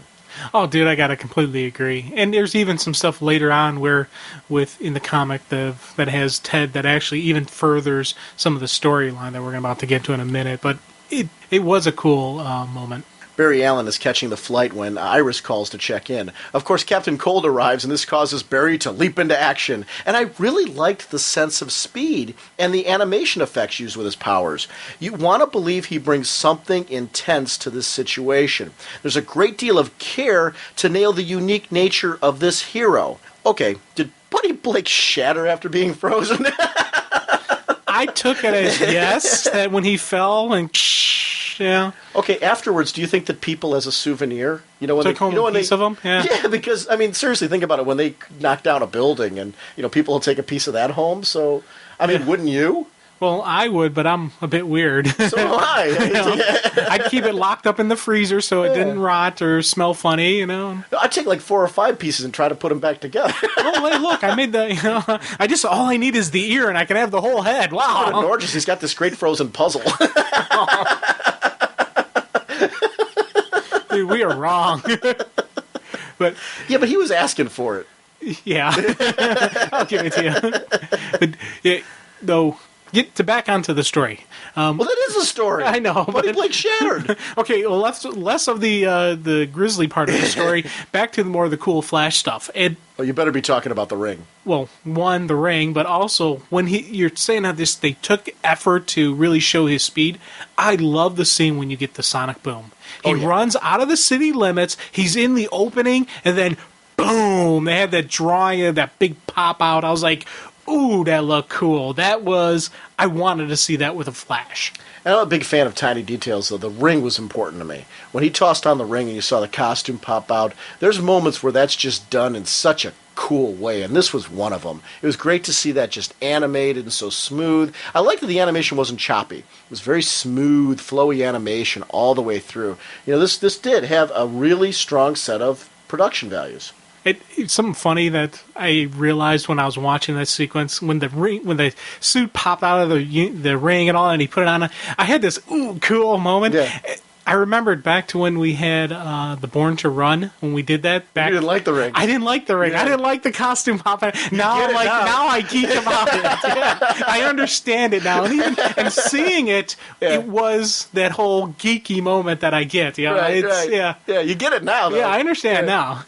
He is immediately tending to Iris. That's the gentleman that Barry is. It totally fit the situation. He even kissed her on the cheek in costume. Is that impulsive and affection taking over, which adds weight to her later admitting that she knew who he was. Because that's just Barry. Yeah. And Barry's all class. And I like that about him. I really, Barry was one of those guys. Growing up, I didn't understand Barry Allen. He wasn't one of those characters. I enjoyed the Flash. I liked the whole concept, but he wasn't a character that I really clicked with. It wasn't until I started to read more of him as I got into Wally that I started realizing, Barry really is a very cool character. He's a neat character. I get the affection that people have for wanting him back. I understand him a lot more now, and it's because it's nice because a lot of the writers now are people who read Barry Allen. So they're homages to Barry in flashback sequences and in miniseries where they bring Barry in, show things about this character that I never understood before, and I really, really like that about him. He's just an interesting character. One minor wish was for the current Captain Cold outfit that was being. I wish that would have been used a little bit in this instead of. I mean, and I said minor. It didn't take me away from anything. Yeah. I just, again, that's a little. See, I kind of like that it was a different Captain Cold, a completely different Captain Cold outfit than what we see now. For some, I don't know, an Elseworlds feel to you or something. Yeah. Okay. This whole thing is an Elseworld, so I like that he was different, but the heroes aren't really that different. And I said minor. I mean, it wasn't anything that really took anything away. But Flash is told that he can stop Captain Cold, but sacrifice the city to the bombs all around. The great villain with the bombs, 5 of the bombs being quickly captured. He's looking all over for the 6th, and it clicks in his head. It's on him. He's got the whole. This was all a ruse to basically, at that point in time, keep me busy so he could escape. And that sequence where he shoots up, and we see it in slow motion as he's going through the window into the helicopter, smashes the controls. Slow motion was real important there because you want to get this sense that he's moving so fast. In order for us to see anything he's doing, we got to slow him down. And you see him punch out the controls, take Captain Cold. Again, he's taking care of the thugs and the main. And this is. Flash operates at such a high level that not only did he do that, he managed to, during that off-camera, you wouldn't see it because he was moving so fast, he actually rewired the gun, which, fits the whole police scientist thing with him. The center's brought back before that actually happens, though, and to remind us that it's a major player on the table. Barry's totally confused by the center, and Captain Cold snaps back in. Gets frozen, and Barry's like, don't ever mess with my Iris. There's certain things about certain relationships in comics that are charming. Throughout the entire Wally West one, when Mark Waid was writing it, and Iris came back, Iris became a part of Wally's life again. I immediately became attached to her. And through her, it started, opening my eyes again to Barry and the whole Flash concept and the legacy. And I just love that. He's all class. He's a great guy. I can't get enough old stories with Barry. I still am on the fence as far as whether I would want Barry to come back. I don't know if they're going to do it or if they would do it.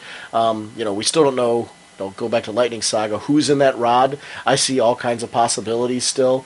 I know we've talked. We think Bart. We think Barry. I still think Barry, but I don't. Yeah, and I still think it's Bart in the lightning rod, not Barry for the swerve. Well, you had said that you thought it was Barry when we finally debated it. Yeah, way back when. I did. Yeah, because remember we had a big long debate on how Bart didn't have the powers anymore, and when he was running, so there would have been no way for the Speed Force to leave him and go into the rod? I don't remember. He died powerless, remember? Right, yeah, he died powerless. But I thought, okay, yeah. I don't know. I still think it's... Yeah. I'm going to stick with Bart, even though I'll probably change again. Well... See, I just... And just to tell you, I'm leaning more towards that it's Barry, but there is a part of me, it's Barry, but I see a swerve too. Yeah. I don't know. I like that, though. I like that I don't feel like 100% one way. I'm definitely leaning in one direction more than the other, heavily in one direction more than the other. I heavily believe it's Barry, and I'll stand behind that for reasons that I don't see how it could have been Bart. Yeah, this is one where I convince myself one thing, then I'll switch it, later, and I'll flip-flop back and forth, and I don't know, I still think the Flash they're going to bring, the next Flash they bring back will be Bart, not Barry. And I don't know. I think he's in that rod. I think Bart is in that rod. But if I try to explain why I think it, the arguments kill my ideas, and I'm like, yeah, it makes more sense that it's Barry. I will say this. Just my gut, that inner feeling tells me that it's Bart. I will say this. I think if it is Barry, Barry will be the agent to bringing Bart back. I don't know how, but part of me believes that Barry would be the one to somehow bring Bart back. Yeah, I don't know what they do. I personally... Because I can't imagine Grandpa coming back out, finding out what happened to Bart, and not trying to do something. I would like to see all of them back. I would like to see Barry, Bart, and Wally there, as well as, just the full Flash family. Yeah, well, they had a really good run in Wade's version that had Jesse and Johnny Quick. They had Jay Garrick. They had Max Mercury. they had Wally, they had Bart, and it sounds like a lot of players, but it worked. It just worked. And it's hard to explain, but they just stepped up the game of the stories, and it worked. So I could easily see that. I would be interested to see if that dynamic could work, though, with Wally's kids, which I'm really enjoying right now. So I don't know. Ace and Hal are hot-dogging it on the road with a sports car, heading to the Nevada test site. David Boreanaz really worked as Hal for me. When I heard that casting, I didn't see him in the role. It just was something, and I like him. I liked him as Angel, It was one of those things that surprises me. Hal is in a rough spot. Life fell apart after Korea. His head hasn't been in the game since then. It's been impossible for him to get serious looks from big-name flying operations. Again, goes back to that war is traumatic. It's changing you. It actually made Hal's journey more interesting to see him wrestle with the past, and I like that. But they arrive at Ferris, and the sign glows like a second chance for Hal, and there's this great build there. John is watching classic detective pulp dramas a la Sam Spade and uses this to adopt a brand new role. And this is where Detective Jones is born. I liked just this great journey of these classic Silver Age characters right now back to who we know. Little mini segment there leads to Carol and Hal having their first meeting. And I'm glad Darwyn Cooke took the time to establish the various couples of the classic DC mythos. We talk about Barry and Iris, now we're talking about Hal and Carol. It adds realism to these heroes as they are real people outside the costumes, where they could have done, the animated thing where we never see the secret identity. And I'm glad that we didn't go that route. Yeah, and you got to see Hal as a ladies' man. Oh, he's got to be. He's highball. It fits who he is. It's that style. It's he's the crazy test pilot, who takes the chances. He's the fly boy.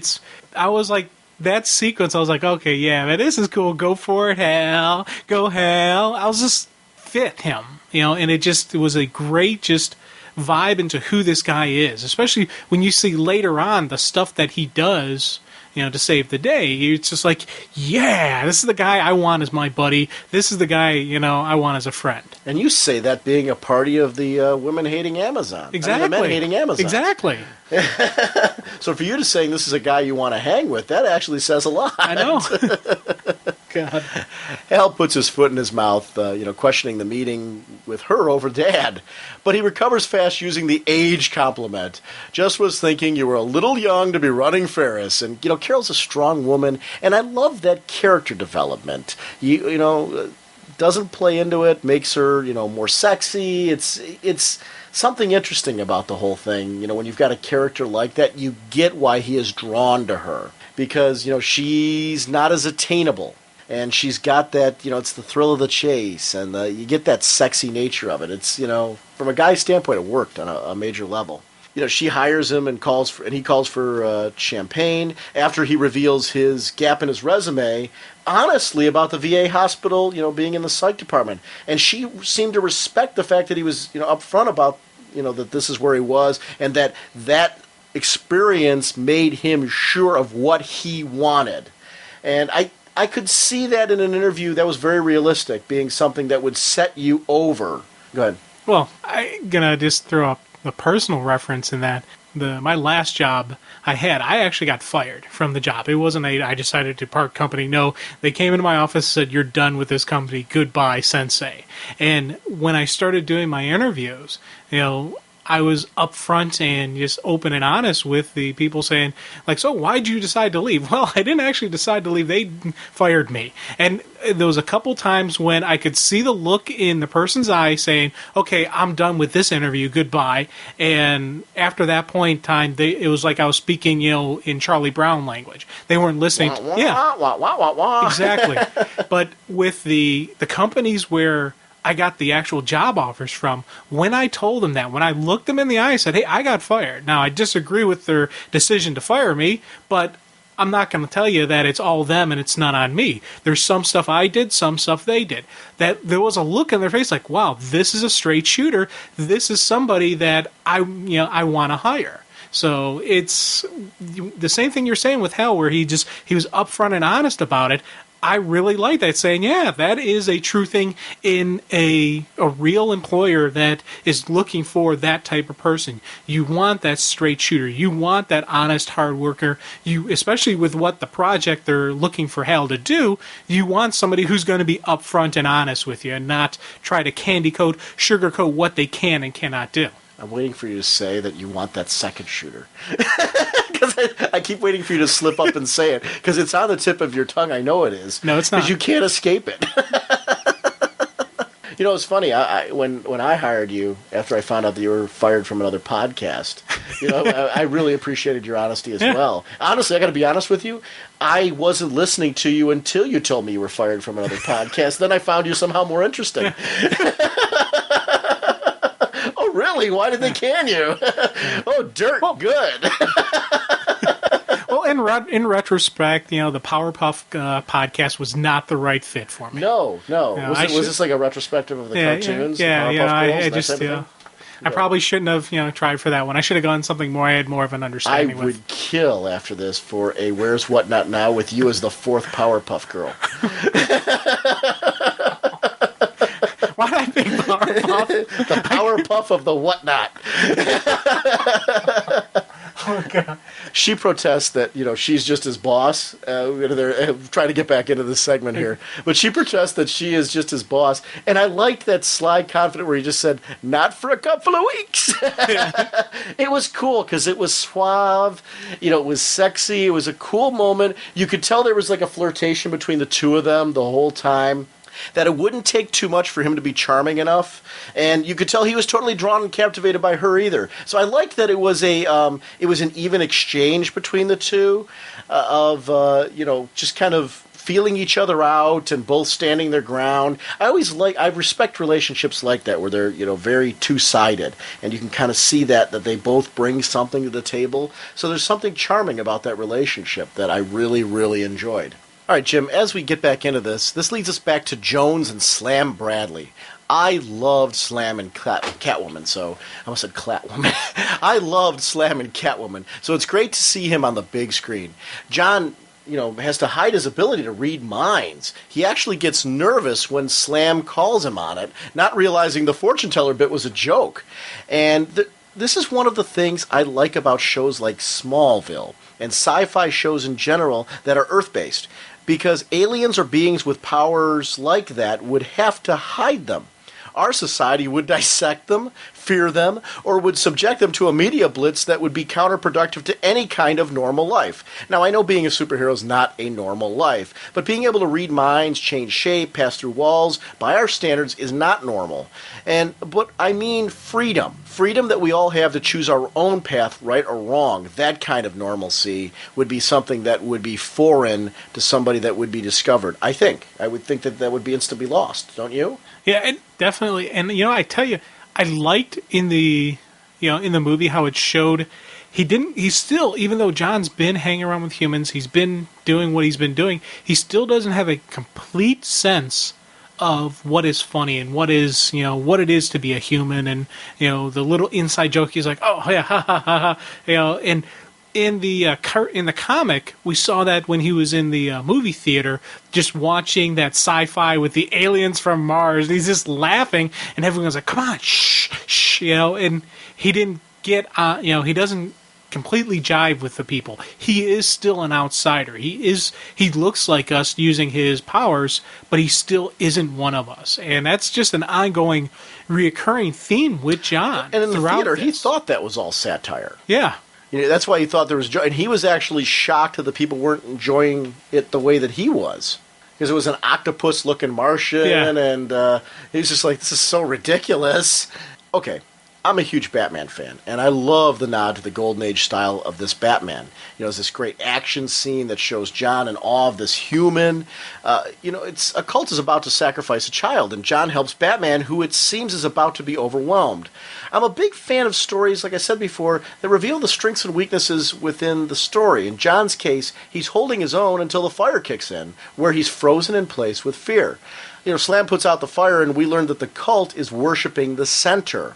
Batman goes and terrifies this child with his presence, not intentionally, but this worked so well for me. If you can terrify criminals, you'd have to look like a nightmare to a child. Yeah, especially with what the kid just went through about being sacrificed. He sees one more coming at him. Oh no, what now? I was like, oh man, yeah, you can understand it because, yes, this is a terrifying thing. But I liked how John jumps in, and you can almost see John say, hey, I know you're not trying to scare the kid, but you are. Let me take it over from here. And that was initially just a quick boom, boom. I liked how Batman was taken aback by it, yeah. though. It wasn't something where he just took it all matter-of-factly. He actually was affected by the whole situation. You got to especially later, we see how affected it did. And to me, that's a strength in comics when artists can do it. It was a strength here in this animation when the artists were able to do it. When you convey emotion visually in a drawn medium, whatever it is, it's hand-drawn, I'm impressed that people can do that. And actually kind of bring that out in a visual as well. Jeremy Sisto was Batman and did an excellent job. I will admit, I'm so used to Kevin Conroy as the animated Batman voice that I had trouble getting my head around the change. It was the one that I had an issue with, not because the voice acting was bad. The second viewing of it was much more enjoyable. The third viewing, it's kind of like, oh, cool. I'm comfortable that this is the Batman and this type of thing. It wasn't, again, it's not a commentary on the acting, more on my own brain freeze. I'll even admit at this point in time, after doing 3 viewings, I have seen so many Batman things, between the movies and the spin-offs and the different seasons of the Batman the Animated Series. I've seen every episode of that. That voice has become Batman to me. Yeah, that I have to admit that it was also for me. It did throw me off, and it's funny the sequence near the end in the cave with Superman. Mm-hmm. It was that sequence really that started me appreciating more of his voice using towards Batman, because you really saw the different side of the Batman persona voice. It wasn't, because Batman does have the 2 voices. He has the Bruce voice and he has the Batman voice. And in that cave, you saw the Bruce voice. And okay, I'm liking this guy. He is different, but it's still a good voice interpretation of Batman. And I agree with you. It wasn't, and that's why I wanted to put this disclaimer on there. This was not bad acting by any stretch. I thought, he did a wonderful job of nailing the duality, like you're saying. It was more of a brain freeze. It's probably, same thing with people with James Bond. You see Sean Connery, I'll forever see him as James Bond. Roger Moore, I'll forever see him as James Bond, even though he had, a long run on The Saint. Pierce Brosnan, I loved him on Remington Steele. He's James Bond. There's certain people that you start to, and I admit that, and I always freak because people are afraid to do roles like that, and Batman and Superman, because they're afraid of being typecast. And I see them as that, and thank goodness I am one of the fans, and I know a lot of fans are, where they will continue to follow them outside of that role, but some don't. Yeah. and Hollywood studios are afraid to touch them because of that.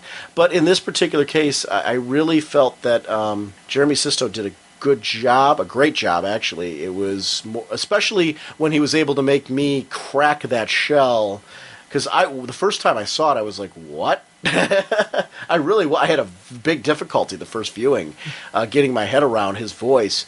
And it really was, second, third viewing, I'm like, oh, this guy really did a nice job of capturing both. So it was definitely an appreciation there. But that was the one I was saying all along. I'm like, oh, this one I had trouble getting my head around. That was the one. Let's talk about issue 3, the comic, a little bit, because there's some scenes in there that were unable to make it in the film that I think were important. The Challengers had a really big segment in there. They survived a plane crash where they should have died. Red Ryan can't sleep. He's a motorcycle daredevil now because he can't find a thrill that will make him feel alive again. And Jim, is that how you read that? That's why he's doing those things? Yeah. Okay. They all meet up on the same night and are having the same problems that he has of dealing with it. They all are looking for meaning, and it's a common thread that pulls them together to feel, to basically that leads them in to challenge the unknown. The newsreel segment with the Martian Manhunter was well done. It had that movie tone feel and showed the need that he has to research. This is that movie that you were talking about because he was watching that and he saw Superman and those heroes and like you said, the whole humor segment in there. But the other one that really stood out for me, that was John Henry. I didn't want to do this podcast without talking about the John Henry segments because I totally am with you. I understand why they were taken out. They were brought up in the film as side segments, but not really, they were visuals versus being, you actually get to see what happened. John Henry's a sad commentary on racism at the time, and one man who faced the loss of everything. He wakes up, his wife's gone, his family's gone, the possessions, and the grim part is that he survived and has to find a reason to get up and continue on. And I have never been able to fathom how someone could watch someone hang. Even if I hated someone with all my being, I just don't have it in me to sit there and watch somebody hang. You know what I mean? It's just kind of and I mean, I go back before, I say I couldn't kill somebody. I could shoot somebody easier than I could hang somebody. And I've admitted that, there are probably people out there that I could probably kill. Mm-hmm. I don't think I'd hang them. And it's, for me... I think at the last minute I would change my mind. Yeah, for me, what I would do is, as they're hanging, I'd pull out a gun and then I'd shoot them. Because, it's dead is dead. If I want someone dead, I don't want to torture them. I just want them dead. I want them gone. That's how you would see if I could bring myself to take a life. That's why it wouldn't. The hanging part is, it's a sick enjoyment. You want them to suffer. You want to torture them. That's what the hanging is, and it's because normally the execution hangings that were done, it wasn't the hanging by your neck that killed you. It was the drop, and it snaps your neck. When it's the lynching hanging, it's a slow suffocation that causes your death. And that's a very just nasty way to die because it's just that slow thing where as you're going along, your body is slowly dying, but you have that pain, just that intense focus pain. What kind of vicious person is able to bring that kind of pain onto somebody? I don't get it. I couldn't... That to me, even if, like I said, the worst, whatever they did, the worst enemy I had, I'd see that. I just couldn't, I don't think I could bring myself to do that. I'm talking about somebody that I'm ready I could kill. And crossing that line that I talked about earlier that wouldn't be so easy for me to cross, if I had crossed that line, I couldn't see myself being able to go that route. There's many a time after recording our podcast that I've thought of torturing you viciously, but it was never to death. You're walking over, you're limping back. John creates his own hammers and prepares to drive that steel in the name of justice. And I loved the bit where, the clan is up to the same tricks and John Henry is waiting with two hammers and the noose still around his neck. He is the spirit of all those wronged. And I really liked that symbolism. It was very powerful. The Suicide Squad was also in issue 3, a.k.a. Task Force X. And we have Rick Flag, who has to face the loss of a teammate at his hands of a pterodactyl again. He saw it back in the Loser story, and now the Suicide Squad faces it in this thread. They take missions that no one else would. The background story on Karen Grace is very cool. She's rumored to have kept her men who were wounded on the wing of a plane while they drifted for days. They had to cut the tags out of her hands, because she was that strong of a death grip on there. I love strong females in comics. It's a tiny little side segment, but I enjoyed that about the main series. We get a larger view of the DC Universe that Cook crafted, and that to me made me geek out in a really cool way, so I enjoyed that. Evans and Bright were responsible for the death of 5 others in an atomic test gone wrong, and Grace and that crew worked with Flag due to guilt. And there's that whole, because Hal's talking with some guys over a card game, I believe it was, if I remember correctly, and chatting and getting some background, and they are loyal to Flag because Flag, at least in the mind of the people observing the situation, Flag is able to manipulate them due to those situations. I tell you, it was weird with the stuff that this background stuff on Flag and everything. He really comes off in the comic book as a hero. Mm-hmm. In the movie, he comes off more like an ass, and that for me was a big, huge, dramatic difference. I remembered that first time watching the movie, going, "Man, that guy is kind of a jerk." And then reading the comic, going, "Dude, he wasn't a jerk; he was a hero." Mm-hmm. So that was a big difference between the two of them. That was kind of like a little bit tragic shocking. hero. Yeah. And And there's a big difference to that character. It's actually in the comic when his son later writes the report about his exactly. hero, Yeah. His dad. That has no place in the movie. film. It wouldn't. It doesn't. It's in there, but it doesn't really truly make sense. Right, because you don't get to see him on that level. You do sort of, but not on the level. Right. He comes off as this maniacal, violent man who's going to blow up Mars. Yeah. Where you understand a bit more of his motivations in the comic. Now, as we're talking before about the John Wilson, John Henry, just his final demise, though. Well, we aren't done. We're going to get to that later. Okay. We're going to get to that. Okay. Because I'm kind of interspersing in the film where the book kind of intersects. Okay. We are going to talk about issue 4. There wasn't really anything I pulled from issue 5. I scanned through issue 5, and there was a few little mini segments and things, but I didn't feel that they really were something that was drastically missing from the film. And there's a couple things from issue 6 that I want to talk about, but we'll get to issue 4 where it falls. But let's talk about Diana, if we could, in the comic, where she's being brushed off when she's honored by the president, but speaks of peace and the futility of Vietnam. She's encouraged in private to take a quote-unquote vacation, and told that old soldiers never die, they just fade away.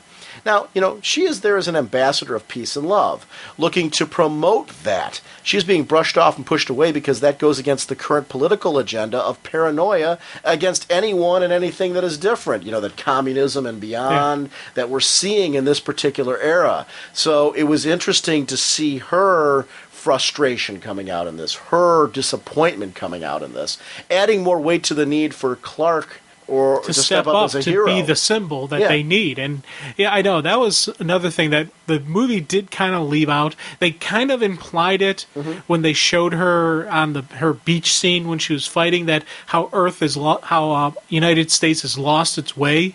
But it's one of those things where they really didn't do it true justice. And they weren't able to. They tried to, I think, capture a lot that was told in an expanded segment. I really think this would have been a double DVD release if they had put everything in that I would have liked to have seen. And I'm with you in the sense that making the choice to stick with the Justice League version, it was probably the only way they could go. One of the things it's important for all of us to note in this as fans, these are early experimental DVDs. Based on the success of these, they're all staying around that same time frame, right around that. And I'm sure they've got a similar production budget in all of them. If they do gangbusters, then, and even, remember when was it Chicago that Paul Levitz was talking about this? That if they do well, there would be the opportunity for them to do larger budget. Was that Chicago? Yeah. It was one of the DC Chicago. panels. Okay. He said that if these do well, then that will provide budgetary opportunities to do something a little bit larger scale, but they're sticking to around this time frame right now because that's what they're being offered. And I thought they did a great job sticking into that time frame. I actually thought it was a little longer than I thought it was going to be. I thought it was going to be around the hour mark, and they went to 75 minutes. So I thought that they really did their job to try and expand that out. I enjoyed it. One other thing, Hal's rocket is from Tesher's plans that were rescued by Flag during the Losers mission. That was left out of the film because that segment wasn't really there. They didn't, If they did talk about Tesher's, it was just in a quick flash sequence, and I don't even remember that coming up because there would have been no point. So we go back to Ferris at this point in the film. Hal's going through test after test to prove he's ready for the mission. Spam Jordan is a great bit. I like the typical hotshot that he is, and he and Flag do not get along because of that. And I love Carol defending him. She's defending him partially because of love, but partially because she believes in him. And I do believe she believes in him because she sees who he is under that hotshot. Yeah. That definitely wasn't just I'm going to stick up for my boyfriend comment. Yeah. That is part of her character and her strength, that she would recognize, hey, this is a man of action, and we're asking him to sit on his thumbs, and we're not even telling him why. This is a guy who likes to be in control, and that is his personality of a flyboy, of the best of the best, that he would want to be in control. He would want to know the A, B, and C of the plan. So I liked that. That was really rang true for me. When Flag is going to check on Jordan's numbers to see, And we see that the technician wasn't monitoring them. He was really drawing and obsessing over the center. Again, there's this nice moment where Carol once again feels Hal out. She trusts him and wants to bring him in the know. She takes him to that secret underground base. That's really the true Ferris aircraft. And it was cool because, they're looking to go beyond just orbiting Earth, huge, high tech. And Hal is in awe. And this is where we meet Faraday. And I got to say, I loved the presentation of this in the comic, but to see cameras pan over the underground base. That was one of those segments where I was just kind of like, wow, visually this is very pleasing to see it captured cinematically. And I was glad that they captured it in the same art style used in the comics because it really translates well to more of a three-dimensional or lifelike feel of an animated sequence. So, I tell you, and I like the concept of the underground base to keep the communists from knowing what they're doing. It had that old school military spy type mentality that it rang true for the era. But Faraday is one of those characters that I wish they could have fleshed him out even a little bit more in the DVD than they did. Because in the comic, he's another one. He's like Rick Flag, where in the comic, he really did come across a lot better than he did in the DVD. You understand his motivation behind what he's doing, why he's doing it. John is really the one that makes him the sympathetic character in the DVD. If it wasn't for the segments with John, that would be completely lost. Right. So he's another one that I wish they could. Now I understand why they didn't because of time, but it's just one of those. My dream wish, my wish list would have just a little bit more, and even a little bit more interaction between Faraday and John would have really fleshed out the character a little bit more. Do you think, unless they put everything in, there would have been ever a point where we would have said, "Boy, they put enough in."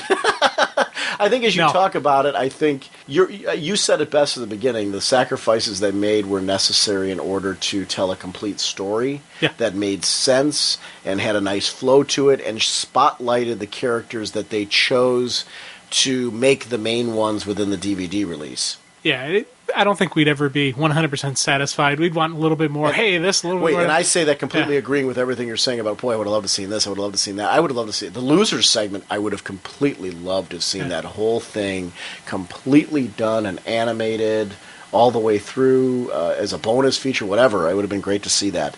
I'm saying this like it was released in the movie theater anyway, and this is just the cut scene. Ertl was the one who found Mars, and they now know that there is life on Mars, and they plan to go there. Okay, Jim, our planet discovers life on Mars. In reality, how do you think we would react? If we really discovered there was life on Mars, how would we react? First thing is assess the threat to the United States. That's the very first thing. Absolutely, right. And that's why I liked how they did it, what they did. Like, we don't know who they are, but they may be an enemy, so we better prepare for it. And that is, you fear what you do not know. You fear what you do not understand. And especially you add to it an increased heightened paranoia in this time period. And even to this day, you look at, we have a lot of, fear around there, involved with terrorism, with, with different parts of the world. Are they going to go nuclear? Are they going to develop nuclear technology? What's going to be the risk to us? We have that even today. Now, if today, modern, right now, we were to discover life on another planet, I guarantee the government's first reaction would be a defensive position, militarily, strategically, what is this threat? What is their damage potential? Well, we need an assessment of what we're dealing with here. And it wouldn't be hey, this is new life, we'll meet them and with peace and love and doves. No, we'll be meeting them with the military they'll have one hand out, but the other hand will be sitting on on their sidearm, ready to fire if they need to. So this was just reaction rang so true and just so correct that I was just like, yeah, I could completely see this and understand it. I got to comment on the soundtrack here, buddy. I really thought it was well handled. We see the enormous rocket. The music tempo is really amplified at this moment. It's a very, very solid soundtrack. I really liked the drama within music. I'm a big fan of film music, and when it's done right, to me it completes the puzzle. It makes it. It's the difference between, I think, between a solid movie and a great movie is one that the emotional drama is driven by music. And I thought the soundtrack in this was really well done. I don't know that it's one that I would sit there and have this great urge to pick up the soundtrack to, but I thought it complemented each scene the way that it needed to. Batman and John meet in his apartment, and boy, did they nail the overall presence of Batman. You know, the cult is growing, it's this psychic force, it's not a communist infiltration, it's a worldwide phenomenon. And, you know, Bruce is dark and, you know, in the corner, but then all of a sudden, in typical Bruce fashion, he doesn't share any of the info with John because he feels he needs more to go on than newspaper clippings, and John doesn't offer equal tips. He tells John that he feels he can trust him, but has a $70,000 meteor to stop the one from Metropolis, so all he needs is a penny for a book of matches to take out this guy. And, you know, Batman needs intimidation to compensate for his lack of powers. Bruce is about the emotional presence as well as the physical. He needs his opponent off balance. He needs to be one step ahead. This is extremely well played. And on both sides, because let's go back to John's reaction now. Poor John, very real emotion when he slumps against the wall. Stranger on Earth, trying to fit in, to blend in, to find a place. The second you are discovered, you are threatened. I really felt sympathetic for him in presentation. And like I said, I run hot and cold on him, but you know, he really, really worked here.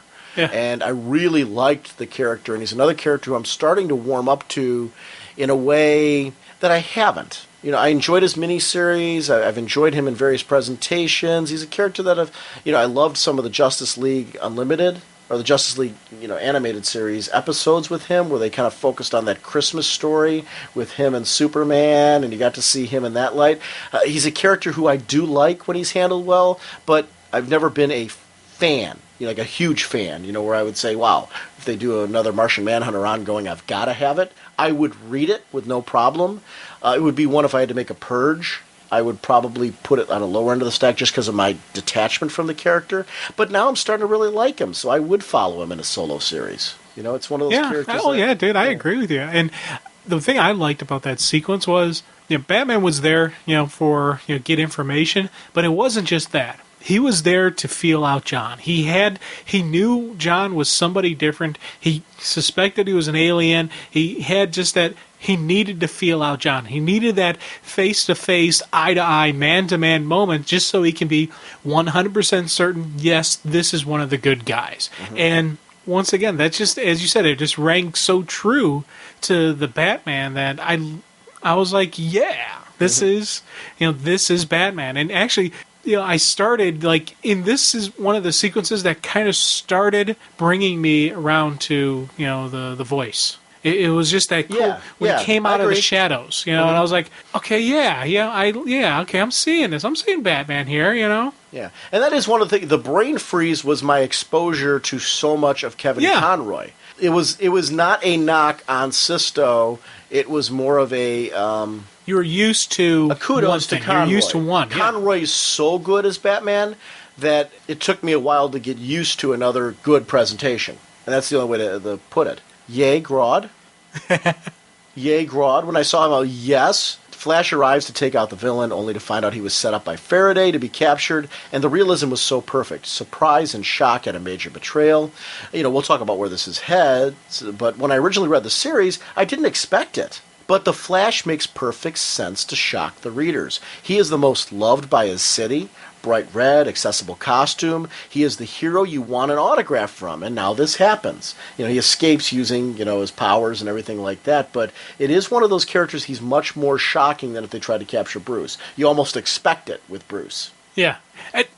In the comic, I liked the cops' reaction. Mm-hmm. They're like, hey, what are you doing? I thought we were here to take down the big monkey. You know, Flash, and even one of them said, hey, Flash is one of us. Right. You know, the cops see the Flash as one of their own. And they were angry that they were tricked into being a part of it because they looked at it as a betrayal on their end. I did like in the film that they left that out, only in the sense that I don't think there was enough time to fully establish what was going on in this era. Right. And I think they needed to remove that from the film to establish it the way the comic did. So it was an example of something that they deliberately left out in the film because if they didn't, the tone and mood would have been lost. Yeah, they couldn't, and also they really couldn't, you know, there wouldn't be enough time to show that how different he is viewed as compared to Batman is viewed. And, you know, it was definitely a good thing to leave out. It totally worked in the comic. Yeah. It was totally appropriate in the comic. It read extremely well. It was an important omission, I think, in the film because of the lack of, you didn't have the Hour Man segment. You didn't see the widespread nature of all this on the level that you did in the comic, so you had to further emphasize it with the Flash. And just like in the Vegas sequence in the comic, there was that whole bit where Ted Grant was watching it go down with, and I think he had Faraday there, and there was like a little debate about whether the Flash is honestly a good guy or not. And Ted's like, hey, he's a good guy to me, and Faraday's like, no, you can't trust him. It was just that laying the groundwork that the government didn't trust the Flash. Right. And you later see it in the comic. It was a nicest boom, and you see the development. And I liked that Ted Grant during that time even made a reference to Jay Garrick. And it was great. That's where like the DC Universe feel in the comic really worked for me as well. John continues his research, which leads to the technician who was monitoring Hal. The center will kill everyone, but the most interesting part to John is the mission to Mars. Faraday's arrival with his crew turns into, John grabbing his hand. We see his powers in action, that he could read Faraday's mind, and it was like, oh my gosh, this is real. Which is a good point, I think, to take a look at issue 4 for a little bit, for some of the things you wanted to talk about with John Henry. Because his tragic tale... Go ahead. One quick thing that really got me with John and finding out that shock of the mission to Mars. During the whole conflict. But it's something that later on we're going to talk a little bit more about. It wasn't just the fact that it was the mission to Mars. It was John's feeling towards Earth and what he was seeing here. Mm-hmm. And I really liked how initially it looks like it's just, okay, he just wants to go home. And then later you learn that there's so much more behind it. And it was a nice layout for who John is and why he's doing what he's doing. Going into issue 4, I do want to touch on exactly what you're talking about, John Henry's tragic tale. He's exhausted and stumbles across an innocent child, begging to be hidden. She was taught to fear him due to his color and rats him out immediately. And, then there's this news report on his death, so we don't see it on camera, and you don't need to. It's a veteran of the Korean War, family man, his real name was John Wilson, info that people ignored when they condemned him based on color. There was no identification as far as who he was, no personification to him. He was basically just being identified based on color.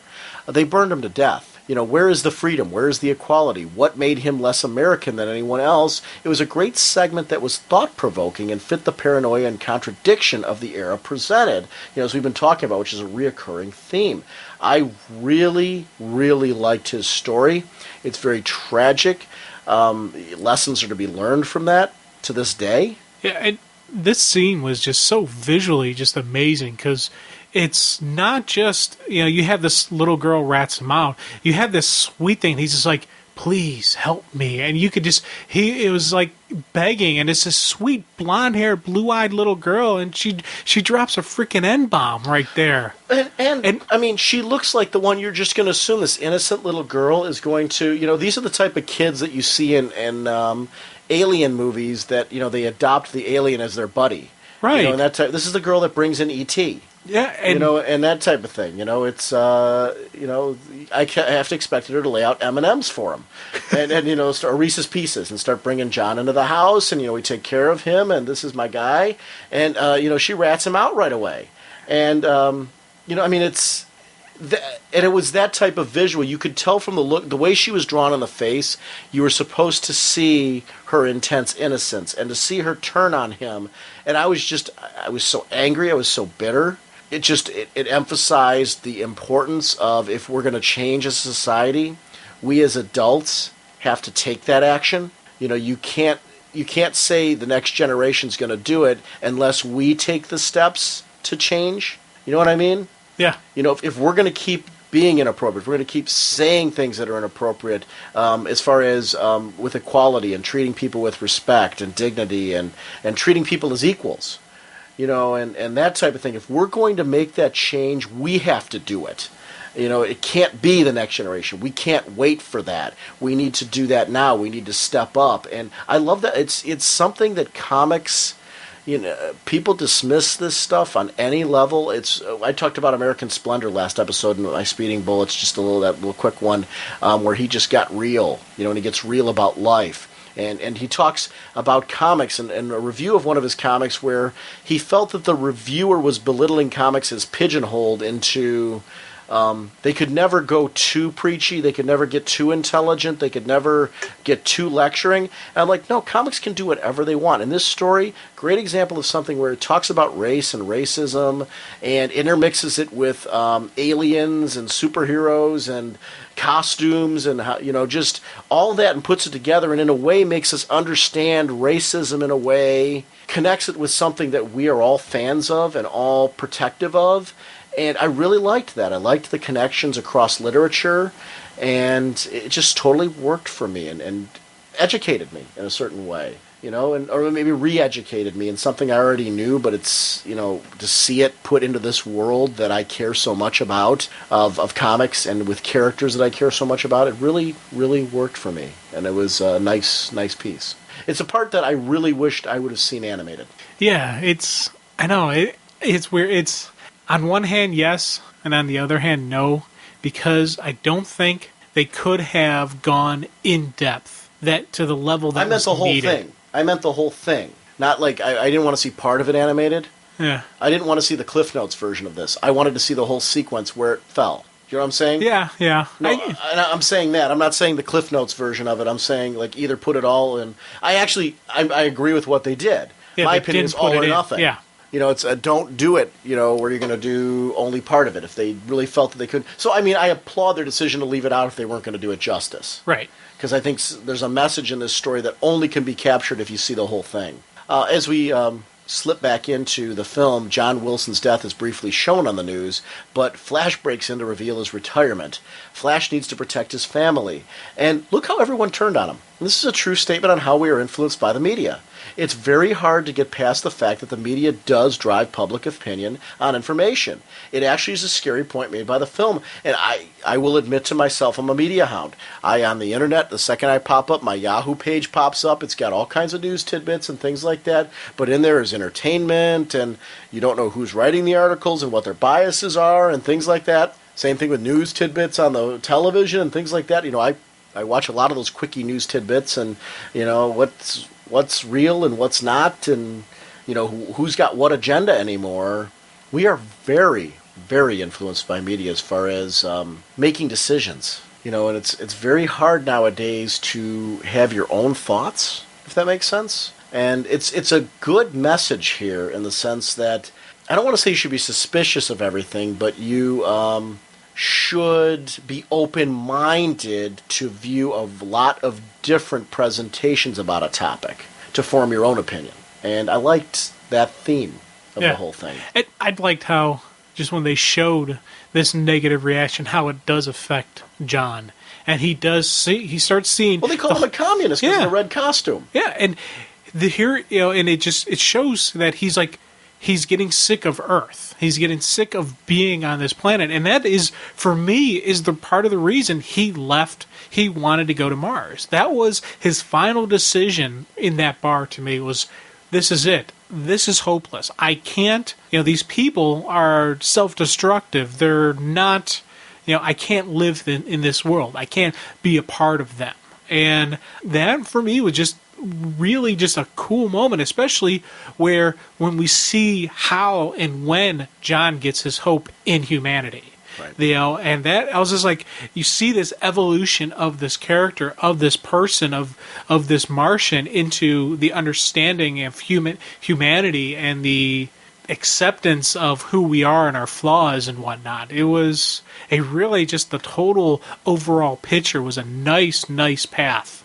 Back on the cave, the Bat Cave, I love the classic Batmobile. This looks, especially, this is the time of this to talk about. This is so great with the release of the Killing Joke hardcover. To see that, remind me of the Brian Boland looking one that came driving up. It's not exactly the same, but, it's got that kind of styling to it, and I like that kind of style. Batman's research brings in some of the cut elements about the Dinosaur Island here. That John brings him some solid evidence from the book and announces that he needs to leave Earth. Earth is not a home to him. And Batman comes back to him with a snide comment that that's not a luxury that everyone has, meaning himself. This is his home, too, and continues his research at that point. It's kind of a backhanded comment that, fine, go ahead and wimp out, but we don't all have that. Yeah, there's still a war coming, there's still a fight coming, and I need to do it. I need to knuckle up to it. And, I liked the fact that John was in the cave as opposed to using the signal and, in the comic. Oh, yeah. I definitely liked that better just because it showed, a little bit more flexing of John's powers. And there was a nice little thing to it. And I liked how Batman wasn't so taken aback by it.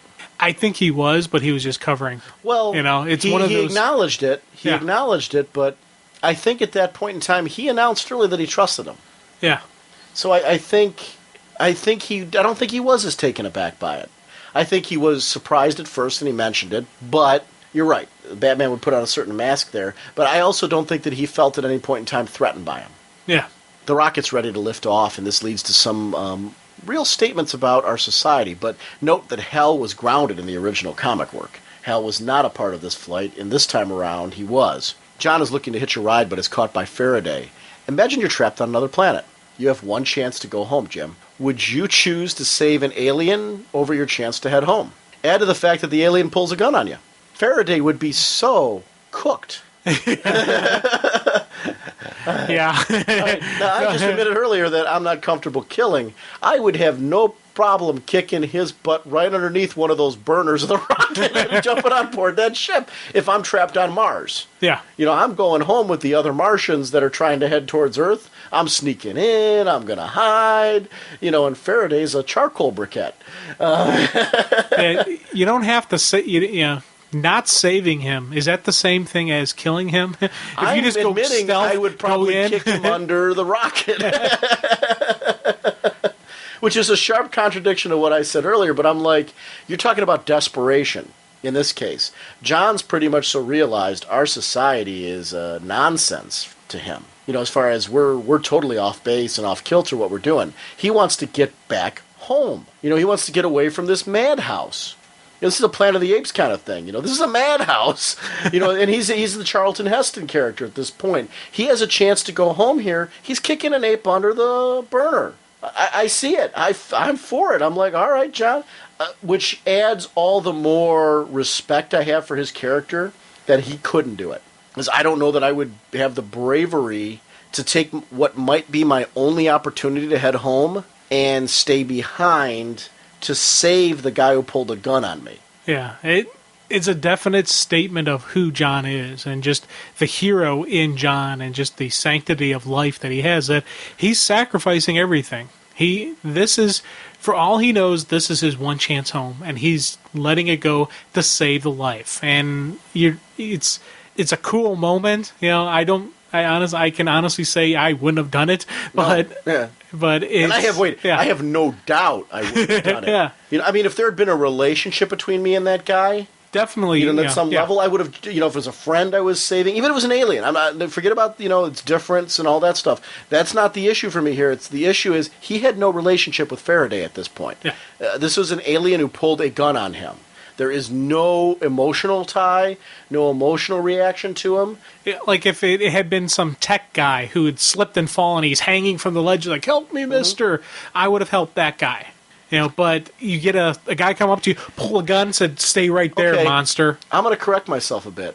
Later on, John comes back and says, and we'll talk about this when we hit to the point while he's being captured, that one of the reasons why he stayed imprisoned was because he read Faraday's mind, and Faraday, in spite of all the things that he does, sees the day coming, or sees that the day will come where he doesn't have to do it anymore. Do you think John knew that from when he met Faraday at the jail, and that's why he saved him at the rocket? I'm forgetting this. This is not the first meeting he had with Faraday. He did meet Faraday in the jail. He read Faraday's mind there to learn about the rocket. Did he already know enough about Faraday from reading his mind to say, wait a minute, this guy sees hope for the future. I can't let him die. I'm going to correct myself there. Maybe he wouldn't have been a briquette. I don't know. if that was the case, then yes, I can see it. Yeah, I'm just trying. Forget about our silliness as far as Right. what we would do to him. I'm trying to get into my head. I guess even when I did my notes, I was under the assumption that John didn't know yet. Yeah, I took who it. Faraday was, but now I'm thinking back to their first meeting when he shook Faraday's hand.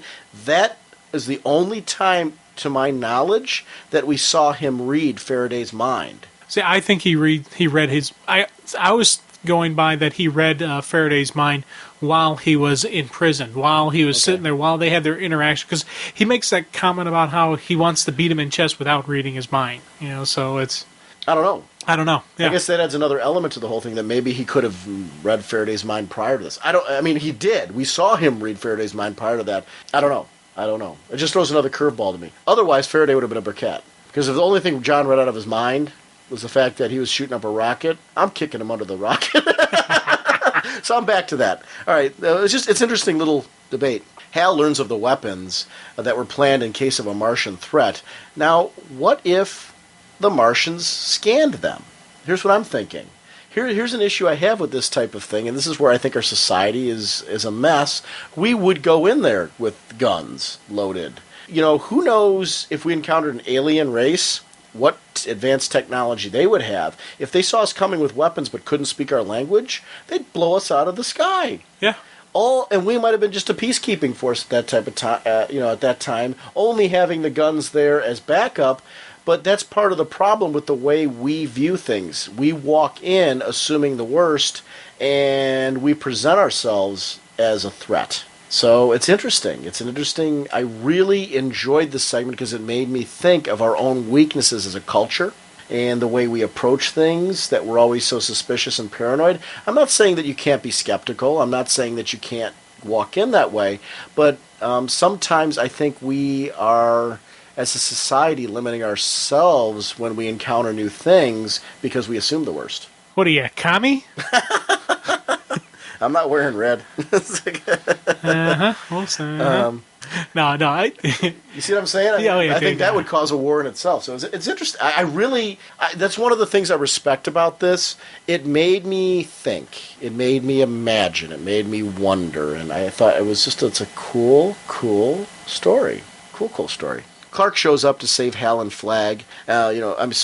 Clark shows up to save Hal, and Flag actually dies to save the Earth from the weapons. In the book, it was Bright, Flag, and Grace, and they all died in various ways during that point. And the Challengers were actually involved in that whole sequence as well. Yeah, and as we said earlier, the comic really made Flag look more like a hero. And Absolutely. And that sequence where they're dying, because it wasn't just... It looks like a putz. Yeah, this was a really just epic moment on who Flag is, and Flag and Gwen. They show the flash.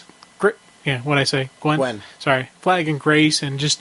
That was just this wow moment that I wish they could have captured it on especially film. the what could have been. Yeah. Like, you see your life flash before your eyes, and you see what could have been if you went down a different path, and the two of them, falling in love potentially. And it was one of those moments where I'm just kind of like, it was a special moment. I liked it, and it is one of those areas where I'm kind of like, well, I liked this sequence in the comic better. I did. There were moments that I liked in the film better. There was moments I liked in the comic better, and that was one of those where, just because of Flag, I liked Flag's character in that. I thought the film did a great job because they didn't flesh out Flag. You had to... I'm glad they took Grace and Bright out of there and put Hal in there. Yeah. Because you got to see a great moment with Hal and Superman.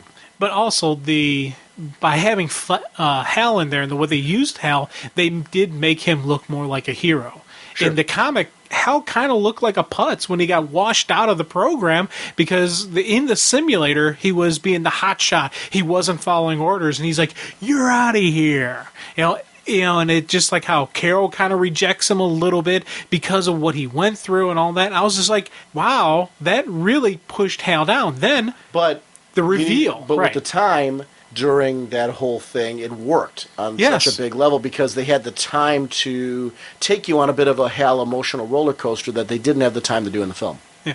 But the other thing, though, is when Flag reveals to Hal the real reason that he washed him out of the program. Mm-hmm. It wasn't because it was a hotshot. It was because Flag knew going into this was probably a suicide mission. He, got His dad. he got him out for his dad. Yeah. He couldn't do that to Martini. He had to, and once again, And again, you're that seeing, goes back to the Chuck Yeager sequence in the beginning where you're talking about his dad, and then he keeps coming back and referencing the dad. Goes a little bit to Ace Morgan. It's just great stuff. Hal and Carol in the movie have a nice reunion, and the geek in me wants to see them wind up together someday after this. I really enjoyed them as a couple. I get the romance in comics. I really, really do. I like seeing characters together. I like seeing that the tragic love. The characters that you want to see, like, they gotta make it. There's gotta be a way for them to make it. I understand why they don't get everyone married, and I respect that, because if you did it with everybody, it's like, you're going to have to do divorce at some point in time to keep it interesting and shake it up and make things unique. So you can't do it with everybody. And I'm glad that they've stuck with Superman and Lois Lane. Yeah, that's a couple you can't break up. No. That I would be so upset if they did that. Yeah. It doesn't fit the strength of character of either character to ever have that happen. Clark is the voice of reason with Faraday when it comes to John. The dude could escape at any time. He was staying there for a reason. Throw in a smack to the head that he saved Faraday's life. Why would he be considered hostile? Yeah. It's like, dude, he saved it makes your sense. life. Yeah. What's going on? Again, we fear difference, and comics teach us the morality to look beyond the surface and see what's inside. I remember as a kid growing up, I was a big X-Men fan, Uncanny X-Men, still am to this day. But one of the magic of the Claremont issues, when it was the small family feel of the book, was that these characters were branded as different because I remember they had that M symbol on their hand, and that was something that branded them a mutant, and it was all a neat little thing, a neat little twist on their differences and their being outcasts from society. And what a great story for any comic fan who feels like an outcast anyway, because people kind of look at you strange if they say, you read comics. So it was a great story at that particular era in my life to be reading those tales. And that's one of the magic things of comics, is that they teach you a morality to look beyond that. And it's great. It's great. We need heroes to look up to, and I dug that moral message. Themyscira, we see Diana dealing with her people, questioning her due to her interest in the world of men. And this struck me as accurate, too. There's always going to be a difference in philosophy when it comes to dealing with foreign interests. Some will see the interest in trying to work towards, strong world relationships. Others will feel that the home priorities are then being neglected. There's often strong and valid arguments on both sides, so leaders like Diana would have to be careful to keep that balanced, and not lean more one way than the other, and you've got to try to do that. It's hard to do, but I think the strongest leader are able to do that. So, you got something you want to say on that? Yeah, this sequence, to be honest with you, was a little bit confusing to me. Okay. I didn't think they needed to have the Amazon try to basically usurp, Wonder Woman's power, make a power play for her in the fight. That whole sequence could have simply just been a training exercise where they were just training and fighting, because that's Amazons do. Let me ask you this. What confused you? Why she was making the play on one, why she was like, maybe we need a leader who's around more often. That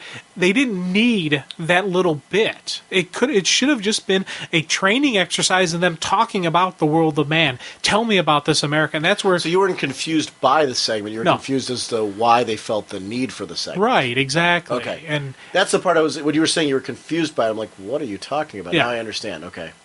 They could have used that moment to just have her voice more of her opinion on, like, the hypocrisy of the U.S. and just how, they say they want one thing, but they want something else. And then you have, and just like I think they were trying to show it that she felt strongly enough about her role in the world of men that she was willing to stand up to her own people in the importance of it. Yeah, I can see that. You see what I mean? It's yeah. Kind of like, I actually particularly liked the segment because she was standing tall and saying, no, this is something I believe in. This is something I believe strongly in. I think they were trying to do what you're saying. I'm not saying you're wrong. It's we talked about right from the beginning. I think as far as what presentations we liked better and everything like that, we're on very different sides as far as how we viewed it on it. We both enjoyed it, but for very different reasons, and that's okay. And it's a different journey.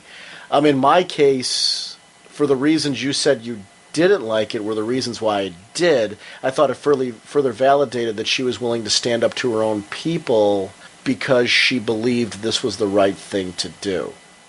See, I think, and I understand and I agree, yeah, it did show that, but I think they could have just, in like the passion that she was speaking, talking about the U.S., they could have very easily related that.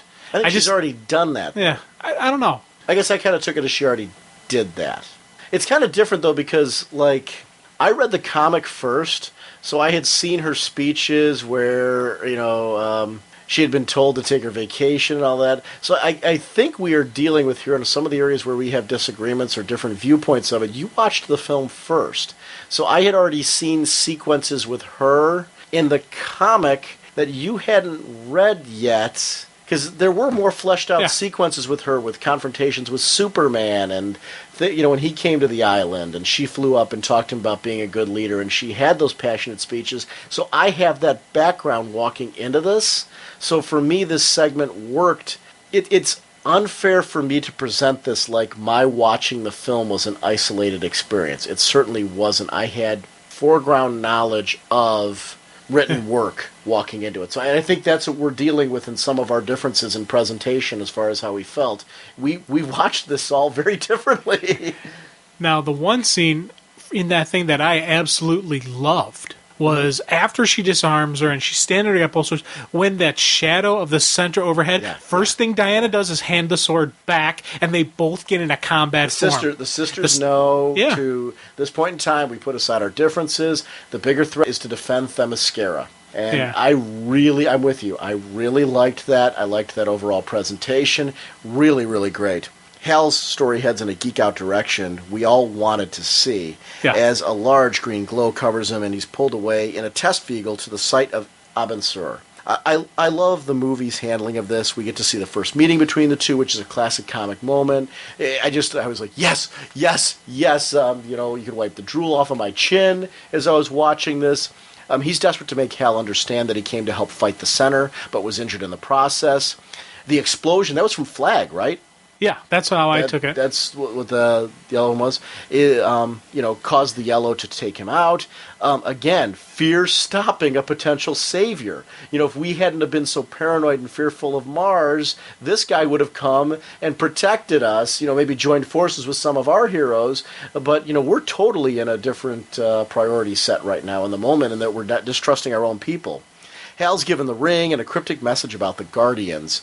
And it's just a wonderfully drawn, written, animated sequence that was something in my eyes for the fans who've always wanted to see that acted out. Yeah. And I tell you, this is a sequence where I definitely liked the DVD over the comic. Bingo. Yeah. Big time. The fact that, in the DVD, we really don't see him use the power of the ring until Earth is on the line, until they need it. You get the dun-dun-dun kind of moment, where in the comic, he initially starts using it, and he kind of has some success, some not success.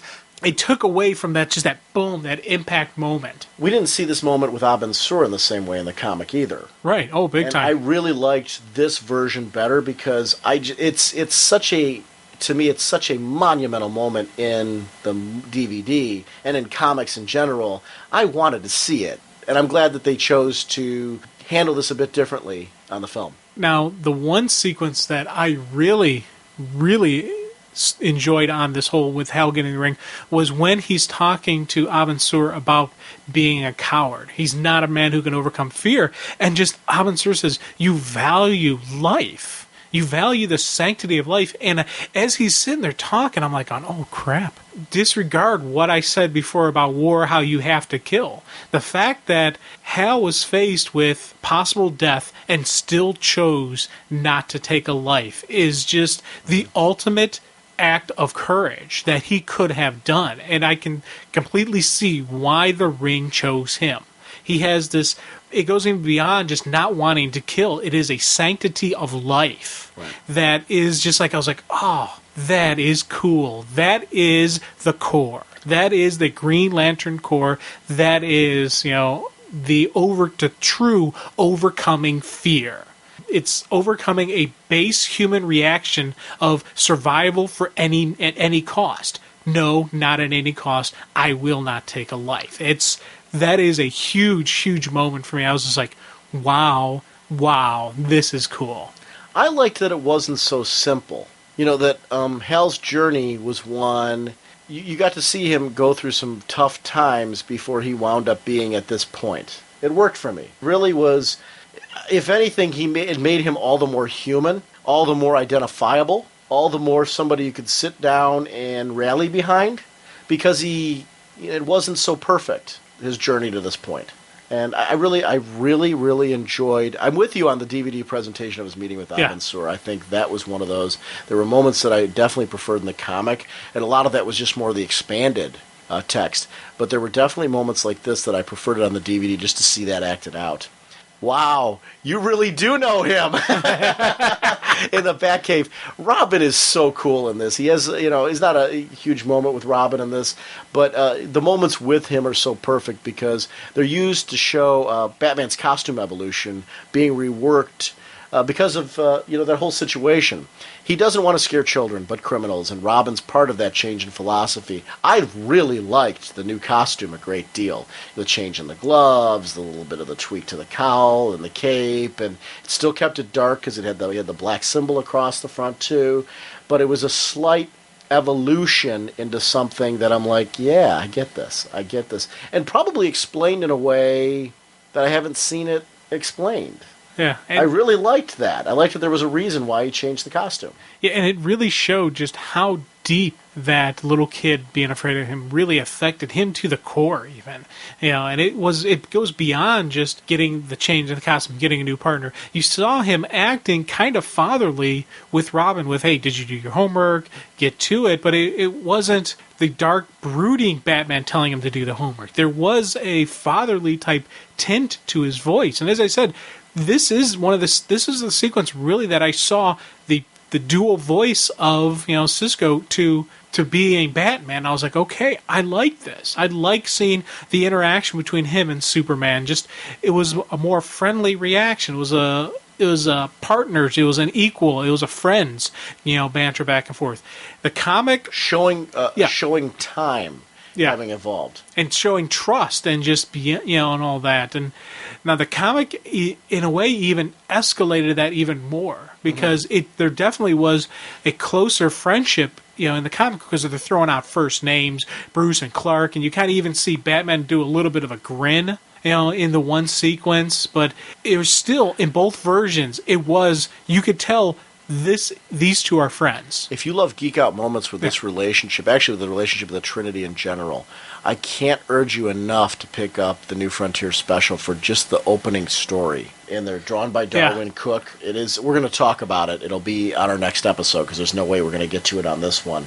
When we continue talking about this on our next episode and wrap up the discussion, follow-up to that discussion right on that same episode, we'll talk about this New Frontier special. And I can't recommend that enough. If you haven't read it, you're probably going to want to read it before episode 113, just so you can join us in that discussion, because there's things that need to be talked about in that particular issue.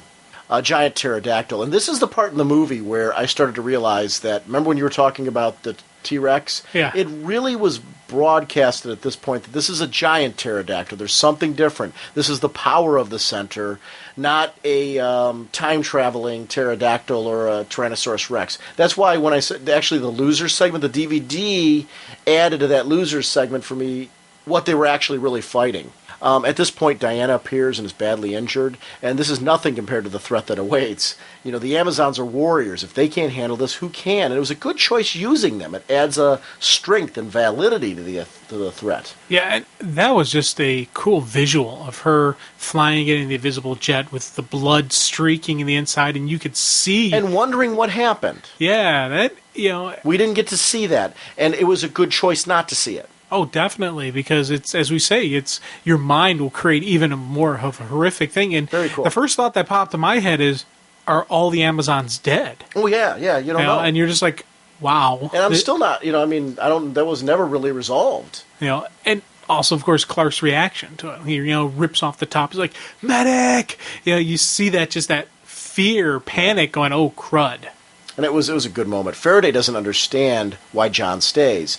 And this is a great moment. I really enjoyed this. I just want to broadcast it because Faraday believes there will be a better day when everything does change and he will no longer have to do the things that he does. And John finds hope in this.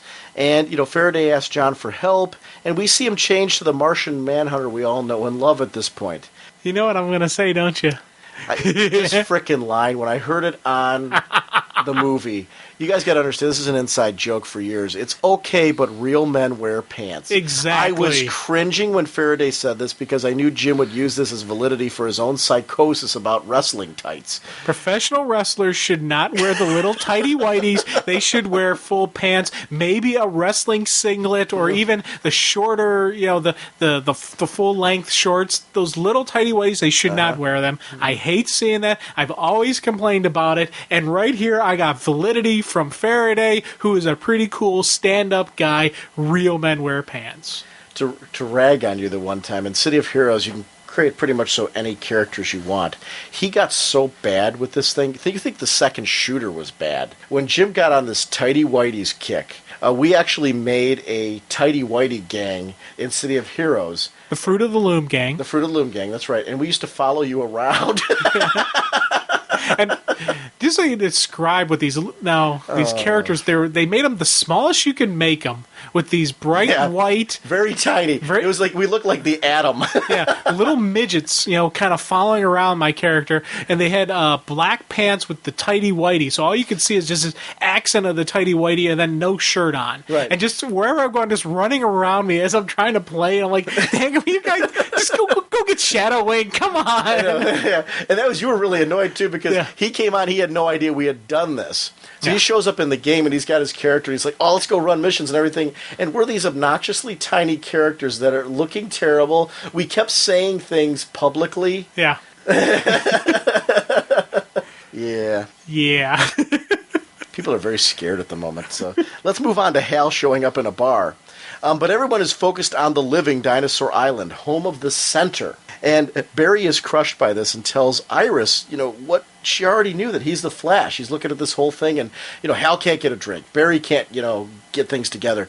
But this was great. This is the important. Every strong man, every great hero has a strong woman behind them. And in this particular case, she tells him that they both know the truth. He is a hero and no criminal. She said he is more, and they need him, and he will prove himself. Barry is just darn cool. During this whole segment, I'm like, Iris, Barry, I want to read more of this. I really like this. I'm gonna admit it. If you had asked me a couple years ago who I'd never want to see come back is Barry Allen. I'm like, he died in Crisis on Infinite Earths. That death should mean something. And I'm like, you know what? After Rebirth and seeing so many great returns, seeing Green Arrow back and things like that, I'm like, I don't know. You give me the right story.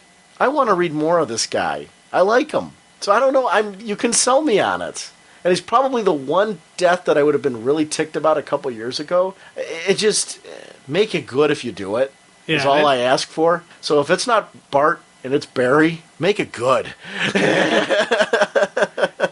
And I don't know. I'm still not convinced Barry's coming back. So I'm not saying that. We always ask for it, but there's a whole bunch of people I want back. Honestly, the top of my list of people I want back is Connor Kent. Amen, man. Top of my list. I don't care what you call him. Call him Connor Kent.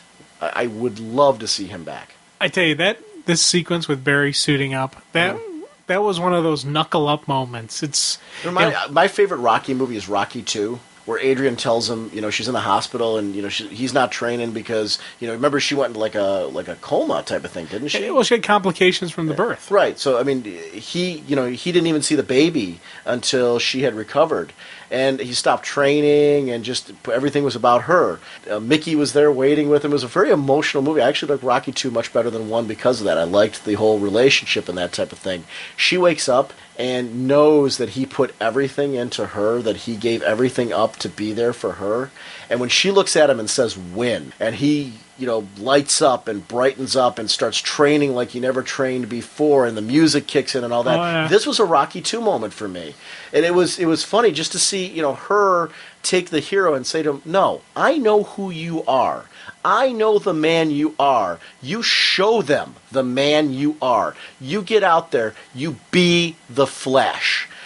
To me, it was just, I got goosebumps. It was a moment that struck me. It was a Rocky 2 moment. It's my favorite Rocky movie because of that moment. I liked that moment. You know, it just seems like such a little moment when she gets up and looks at him and says, I want you to do something for me, Rocky.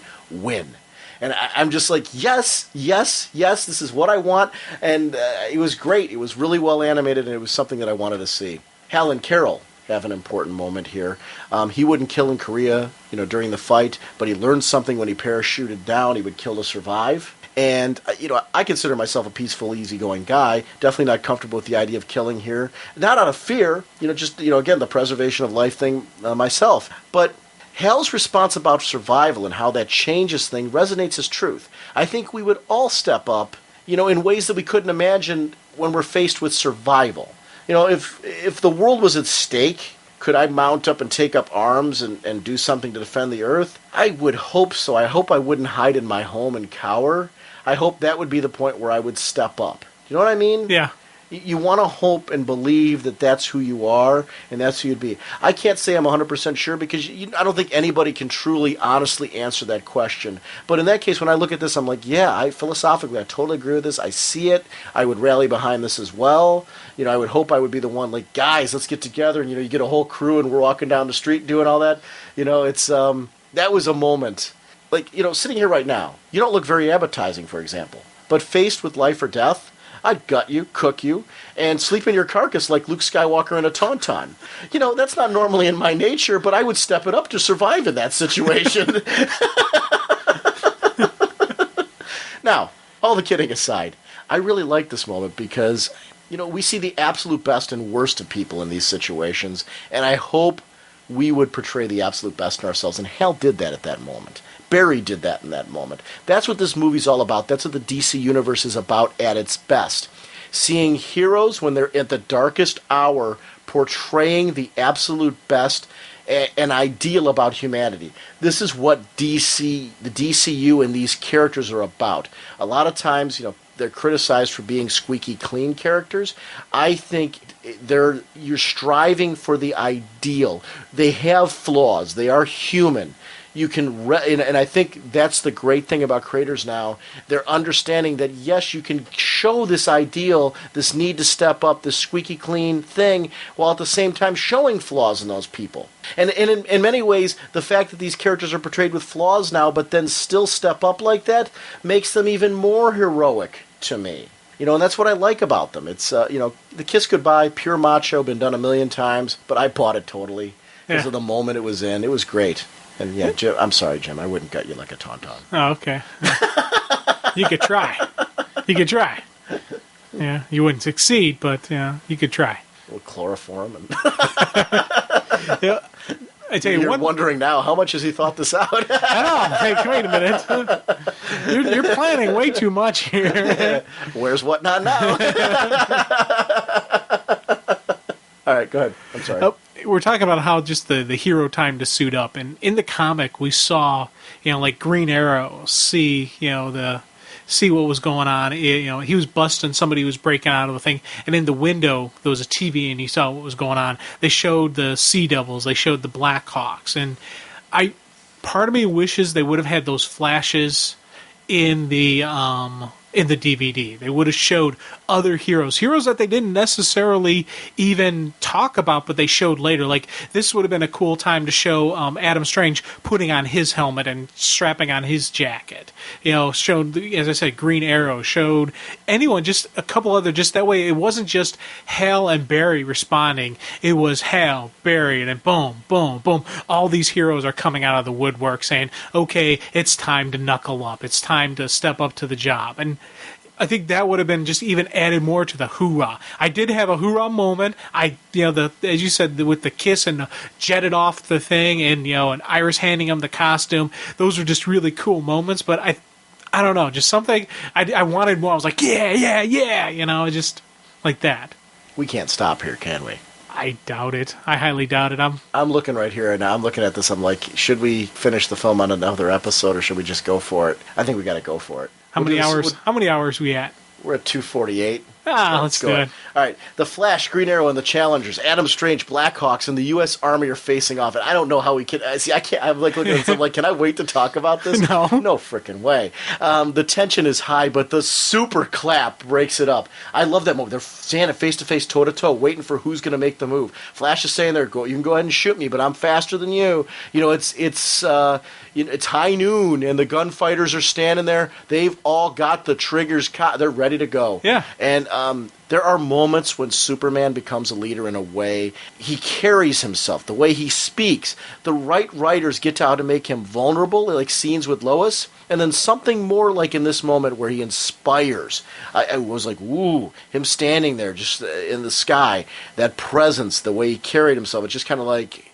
surrounded by the potential of disaster, in between the troops and ready to rally him. They are fighting while his best friend Diana's in hospital. She would fight. Faraday and Martian Manhunter show up, and all agree to stand for freedom and put aside petty differences based on appearance or dress. They all have common goals. It is a statement that should be applied to our society today, and this is where these heroes make us think of things that we all should shoot for an ideal. Comics give us that, and it's one of those reasons why on this show people are kind of like, "Why, Sean? Why do you geek out so much about this? Why do comics mean so much to you?" And this is what comics do for me. After a hard day at work, or if I have a bad day in my life for whatever reason, I can always rely on a comic book to make me a glass half full kind of guy, where I could easily go the other route. When I'm teetering one way, comics bring me the other way. And that to me is the great thing about this medium. I think it does it in a way that no other medium is able to capture. And I think it's something that this movie nailed in such a way that I was so glad to see this in these moments. It was very cool to me. Clark goes out on recon there, and there's that look of concern on Lois's face that shows she knows this is too much for even Superman. I loved that moment. They took enough time on Lois to pan in her. We got to see her face, the reaction. Wow, was that well drawn that you captured emotion like that on that level, where I was just kind of like, ooh, nice foreshadowing and a sense of foreboding in that art. The center takes him out. In just a really cool segment. He falls into the sea where he never resurfaces. One of the things I want to note, in the comic book, we actually got to see Aquaman a bit earlier in all of these segments. I liked the film's choice to keep him hidden. Yeah, it gave a nice little surprise to the ending, but I tell you, when I first read, when I first watched this, I was sitting there going, are they going to actually kill him off? And then I started thinking, they're talking, this is the new frontier. Mm-hmm. What if the new frontier doesn't have Superman? What if John becomes the new Superman? And I was like, oh my God, they're actually going to kill off Superman. And, when I first was watching it, and I kind of envy you now. I envy you right now in the sense that you got to watch the DVD without.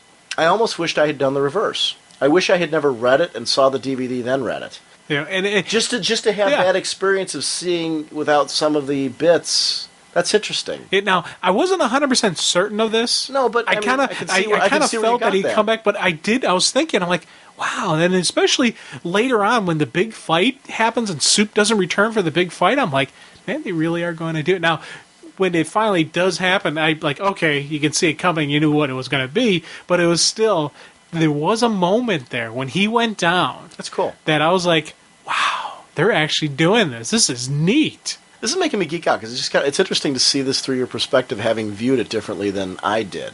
Not having some background knowledge that I did.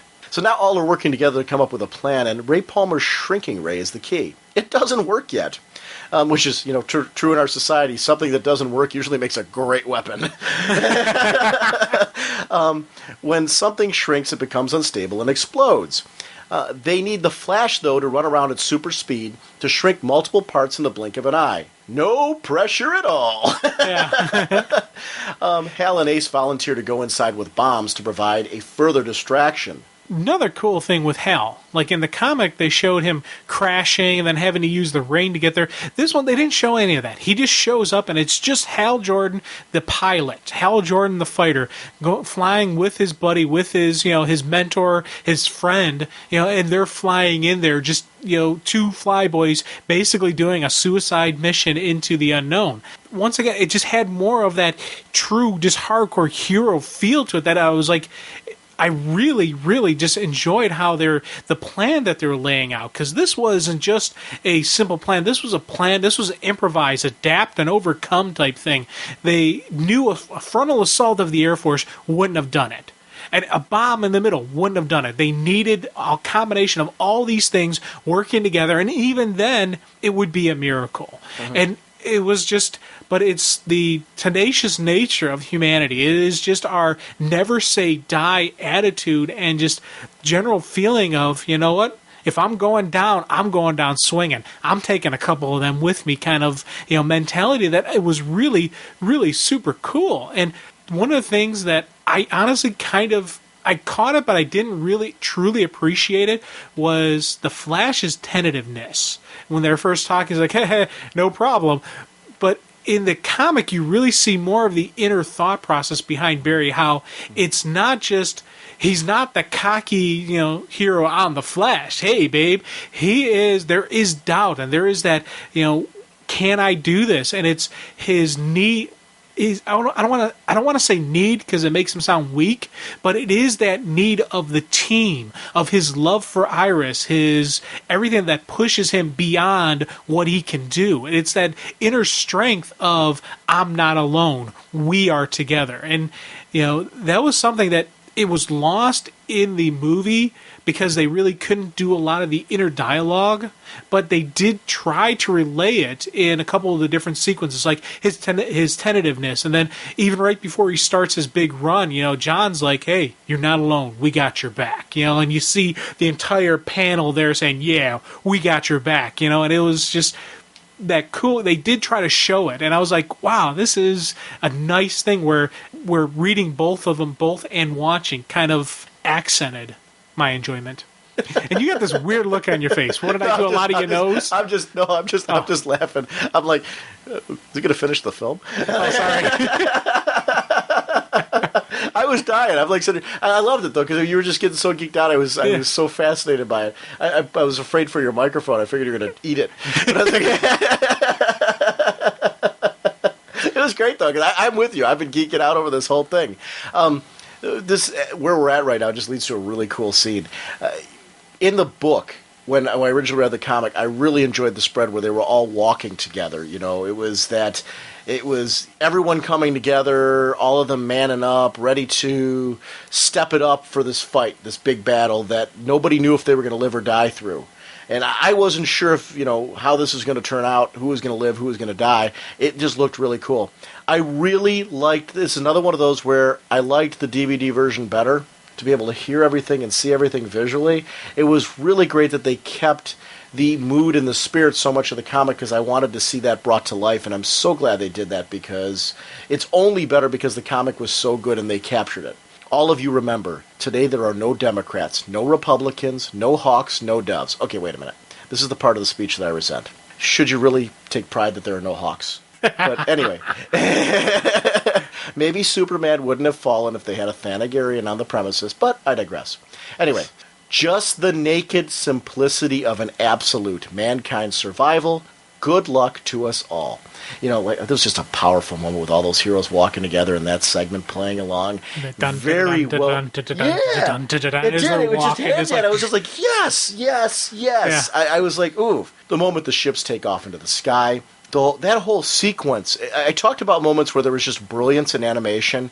When you watch this, take a few seconds to really appreciate some of these breathtaking moments when those ships all take off together to go into the battle. You see the glistening light and everything. It was one of those moments where I'm like, they kicked it up a notch right there to really make you rally behind the moment, and I appreciated the extra attention to detail at that particular moment. That was one of the breathtaking moments that really just kind of struck me. The pterodactyl Clark took down has a twisted pinata moment as it explodes and out comes a bunch of creatures. Yeah. And I was just like, what is going on here? And that was, again, remember back when we were talking about the losers segment? That was where it added a lot of weight to me, that everything they did to that T-Rex was so totally valid in both the written work and in this. John prepares to stand up against them, but the psychic backlash of the center affects him, and I really dug that.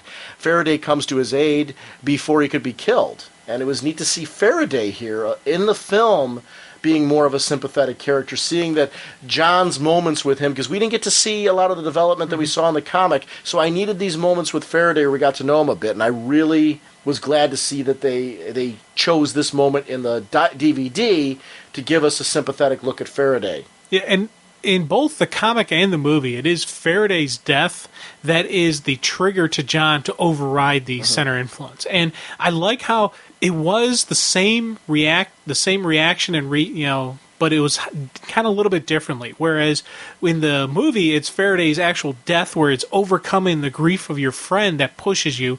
In the comic, Faraday kind of pulls out of sacrifices himself to pull out the darkness, pull out the poison that is in John. So it's a dual sacrifice in both times by Faraday, but it's kind of like that whole full circle of, the story, because at first, Faraday doesn't trust this monster from Mars, and he's hunting him down, and he's going to stop him, and he's going to kill him, he's going to do whatever. And here in the end, it's Faraday giving his life to save the monster. I liked that we got to see the grenade jumping into the grenade sequence on the DVD, with Faraday doing it there. That was really, really great. It reminded me of, the moment with Cloud in the beginning. It was great. It was nice to see that. John's still fighting the possession, but seeing his friend die, when he snaps, that's where that violent fashion worked for me, because considering how he was being attacked mentally, where were you at with that? I liked that. The whole thing, I'm like, he's ripping everybody apart. I mean, he took one of those things and just tore it to shreds in his hands. I'm like, You actually asked me where I am with that. Yeah. I'm the guy who likes seeing Black Adam rip people in half. Well, I'm just... I don't put John normally in Black Adam territory. I think it worked. First of all, it was in both. So I've seen, some things about, well, geez, why did they go the PG-13 route? And I would say, again, this is, it's meant to be a representation, an accurate representation of what was in the comic work, and that is what happened in the comic work. I tell you, and I love that reaction. That was just, as I said, this was him overcoming his grief. This was his friend. This was the human that gave John hope in humanity, is now dead. Dead by this monster, and he is going to stop it. It's time to throw down. It's time to step up and do what he's got to do. And it was just that it was an emotional reaction, which naturally, but it was also just that, it had to be done. He couldn't have calmly just, gave him a punch and knock him out. No, you had to put these things down. It was the whole basic of survival is a necessity here, and you have to take it to that level. And I just absolutely love the reaction. What they showed, what they didn't show, some of the blood splatter. It was just a great, just beautifully looking, just perfectly telling of, wow, look at how this character is gone. And the one thing that I found very interesting was when John was in his Martian, his natural form, you look at him, he's kind of scary. He's got a little bit more darker, the lines aren't as smooth, they're a little rugged and jagged. But when he's in that form, he's actually not being hostile, not being violent. He's being very calm and passive. When he's in that friendly Martian Manhunter with the rounded green head and a smile on his face, that's when he's nasty. And I noticed that duality of the character. I was like, oh, that's kind of cool. I like that. He's kind of like Barney with an attitude. I wouldn't have gone that way, but yes, I could see it, Barney goes, you, you love me. Rip. Oh, yeah. While this is going on, in the sky, Batman and the rest of the pilots are fighting tons of creatures. Bruce is almost taken out, but Ollie comes to the rescue. And I wish there was more with Ollie. I totally understand that they can only do so much spotlighting, but I just loved how dead on the characters were, so I wanted more, and I got greedy. The Blackhawks are there, as well as Adam Strange, so there's some great sequences, and I really enjoyed that. It was going on during that whole John sequence. Diana also shows up in time to save Jimmy from being eaten. She's an inspiration as well, and this thing took her down hard, but she rises up to lead. All of you fight on to the last breath, fight on. As she's saying this, she's swinging a steel girder. Yeah. I was just like, oh man, this is Diana. Yeah. Yeah, and it's funny. The best Diana stories, however she's drawn or however we go for that route, that's what I really, really like about her. She's one of those characters that there's moments where she just starts kicking butt and demands respect. Yeah. And commands respect in the way she carries herself, the way she acts, in various eras. I love that character. I really, really love I'm very Wonder Woman happy at the moment. And I'm actually very Trinity happy at the moment. I think all three have titles that are very interesting and exciting right now with things that are going on. This is 2008 right now is the year of the Trinity. Yeah, they're definitely firing on all cylinders. They got back on track. The Superman books, I think, are delivering a lot of bang. James Robinson's coming on to Superman. I'm excited. I enjoyed the previous title, but that's going to kick it up a notch. Jeff Johns on Action Comics has been blowing. I ordered the hardcover for the Legion storyline. I think that Legion storyline is so fantastic that I want that on my shelf. I'm going to page through it again and again. I'm going to read through it. Visually, I love Gary Frank. I can't rave enough about the stuff that's going on between Dini and Morrison in those books. But I'm even going to go with the fill-in issue, the one that took place after the Ra's al Ghul saga, was by Peter Milligan, was very good as well. It's Gotham Underground is a wonderful miniseries at the moment. I'm enjoying Batman Confidential and Superman Confidential. There was that one, the first arc was delayed because of it was Darwin Cook and Tim Sale, and I believe it was the artwork from Tim Sale. But they finished that up and wrapped that up, and the storylines that have been leading up to that I thought were quite good as well. I don't know when we're ever going to see Last Son, which is a completely different issue in itself, but I guess I want to read it when it's done, but I'm at the point right now where I'm just kind of like, all right, I'll read it when it's done. I'm so into it's the storytelling has moved so far beyond that it's like old news at this point. I don't know. I think that the Trinity and Wonder Woman, Gail Simone's writing it. It's so what I want. The current story involving the Green Lantern.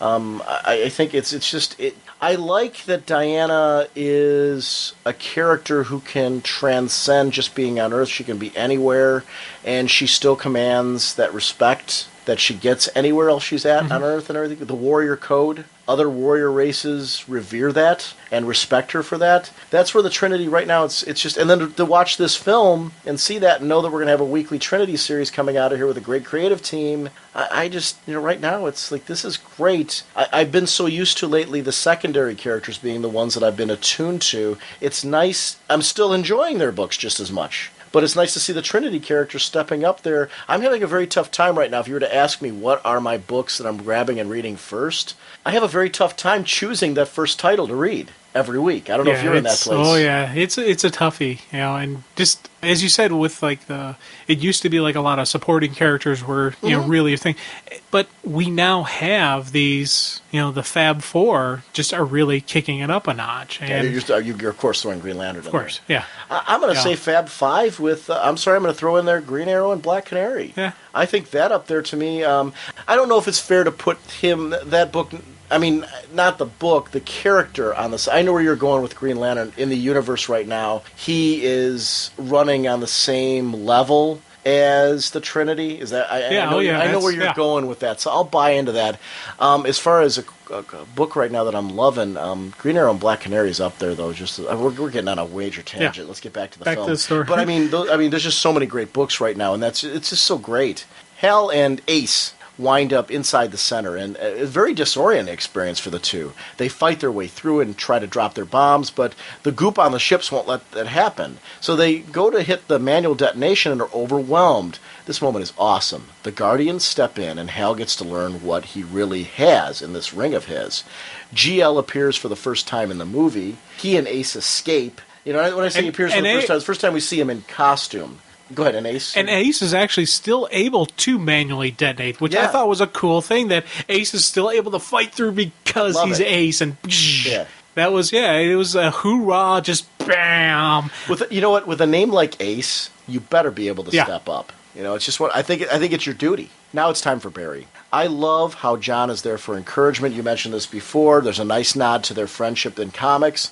Flash is zipping around in a way that reminds me of Clark in the Donner Superman films, you know, with the way that they showed the sequence on there. When he was circling that, I'm like, that sense of speed was very well handled. You saw him all the way around in every direction possible, zipping around the same way, you know, Clark did around the Earth to change time. And I liked that. It created a very big sense of speed. It made me believe he was in all places at once, able to do the things that they asked him to do. I liked that when the thing blasted, that he needed the two people that said they were going to back him up to dive into the water and pull him out. It was a great team moment where they did what they said they were going to do. They watched out for him and they made sure they had his back.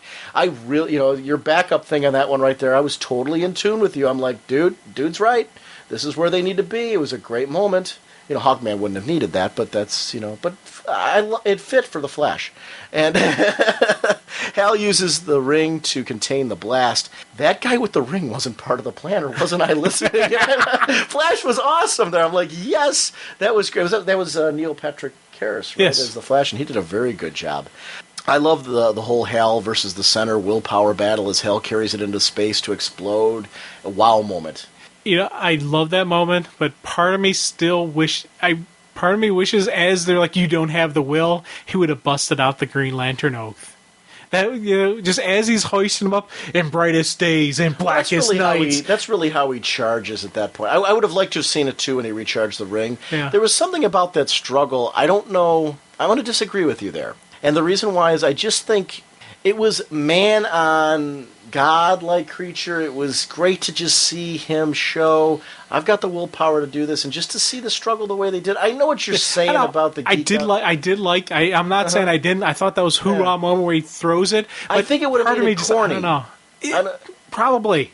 I will fully give you that it probably would have come across corny, and maybe even they thought about it and decided, no, we can't do this because of the corny factor behind it, but just something about let me clarify. It's not that I think that the oath is corny. I liked it in Rebirth when all the lanterns were together and they were reciting it before they went into battle and all that. So I do like those moments. I just think in this particular presentation, the way that it was, it just I think they kept a balance there of just seeing a man step it up, and I think they kept the human factor for him there in a way that seems strange to say that when he's got this green ring that's doing all that. It worked. Earth is saved because together they were stronger than the unstoppable odds. And the message there was fantastic. In the aftermath, a sub turns up from Atlantis carrying Arthur Curry and Clark Kent, who was looking for Lois, of course. And it's a great ending with Jimmy capturing all of them in the front page photos. The JFK speech, you know, as we see John and Clark looking toward the future, Luther, JFK honoring the heroes, Metal Men, Doom Patrol, John Henry Irons being inspired by John Wilson. Yeah, he's sitting at the John Wilson grave reading, and you're just like, oh yeah, we're getting some steel action going on. Rick Flag Jr. That segment I was kind of like, it's too bad that we didn't see more of the Rick Flag that we loved from the comic, I think. The Teen Titans, I geeked out seeing them on the screen just in general.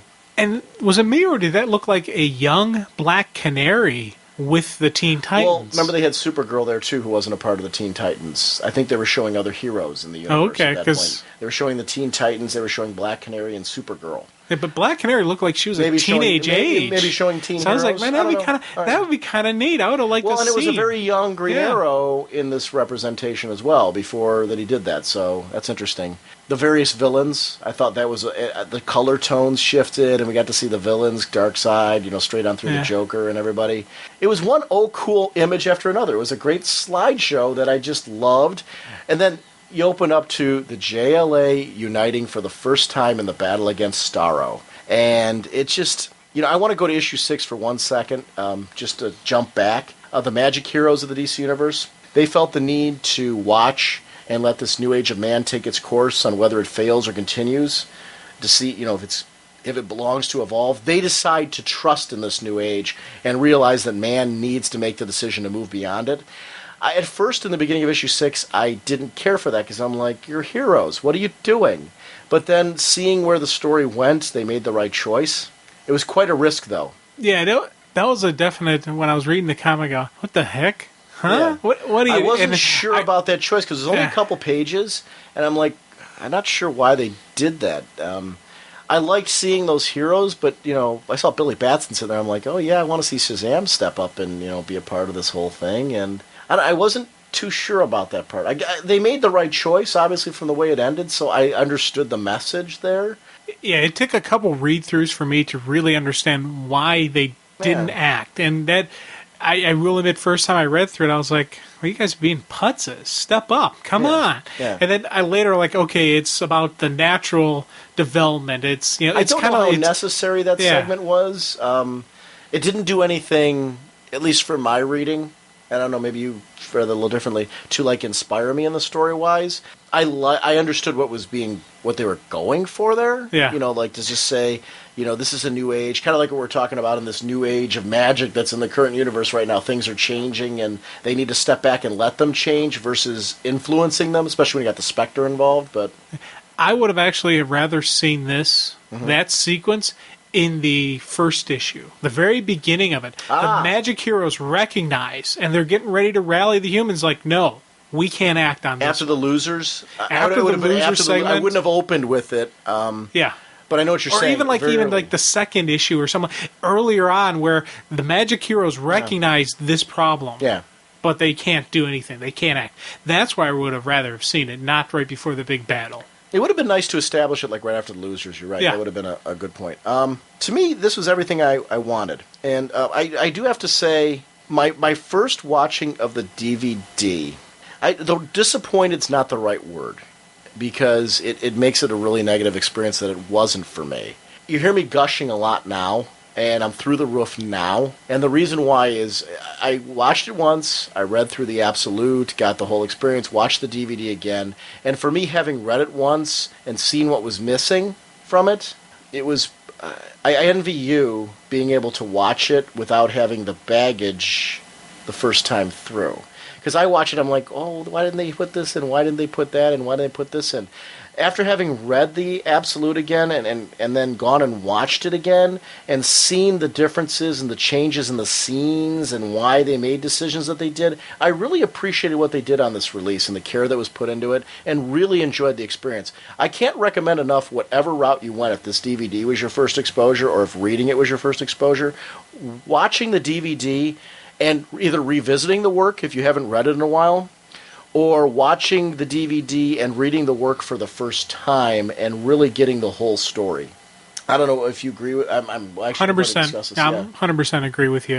It's a definitely, if you enjoy one or enjoy the other combined, it's one of those where it's a really just a good 1-2 combo punch that. It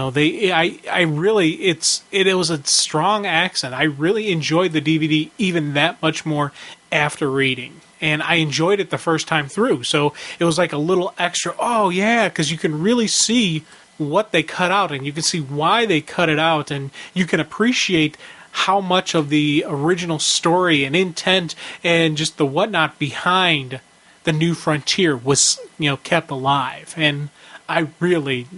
It was a cool experience for me overall through both mediums. We're at 3 hours and 17 minutes here, and actually for Jim and myself, it's 10 o'clock at night.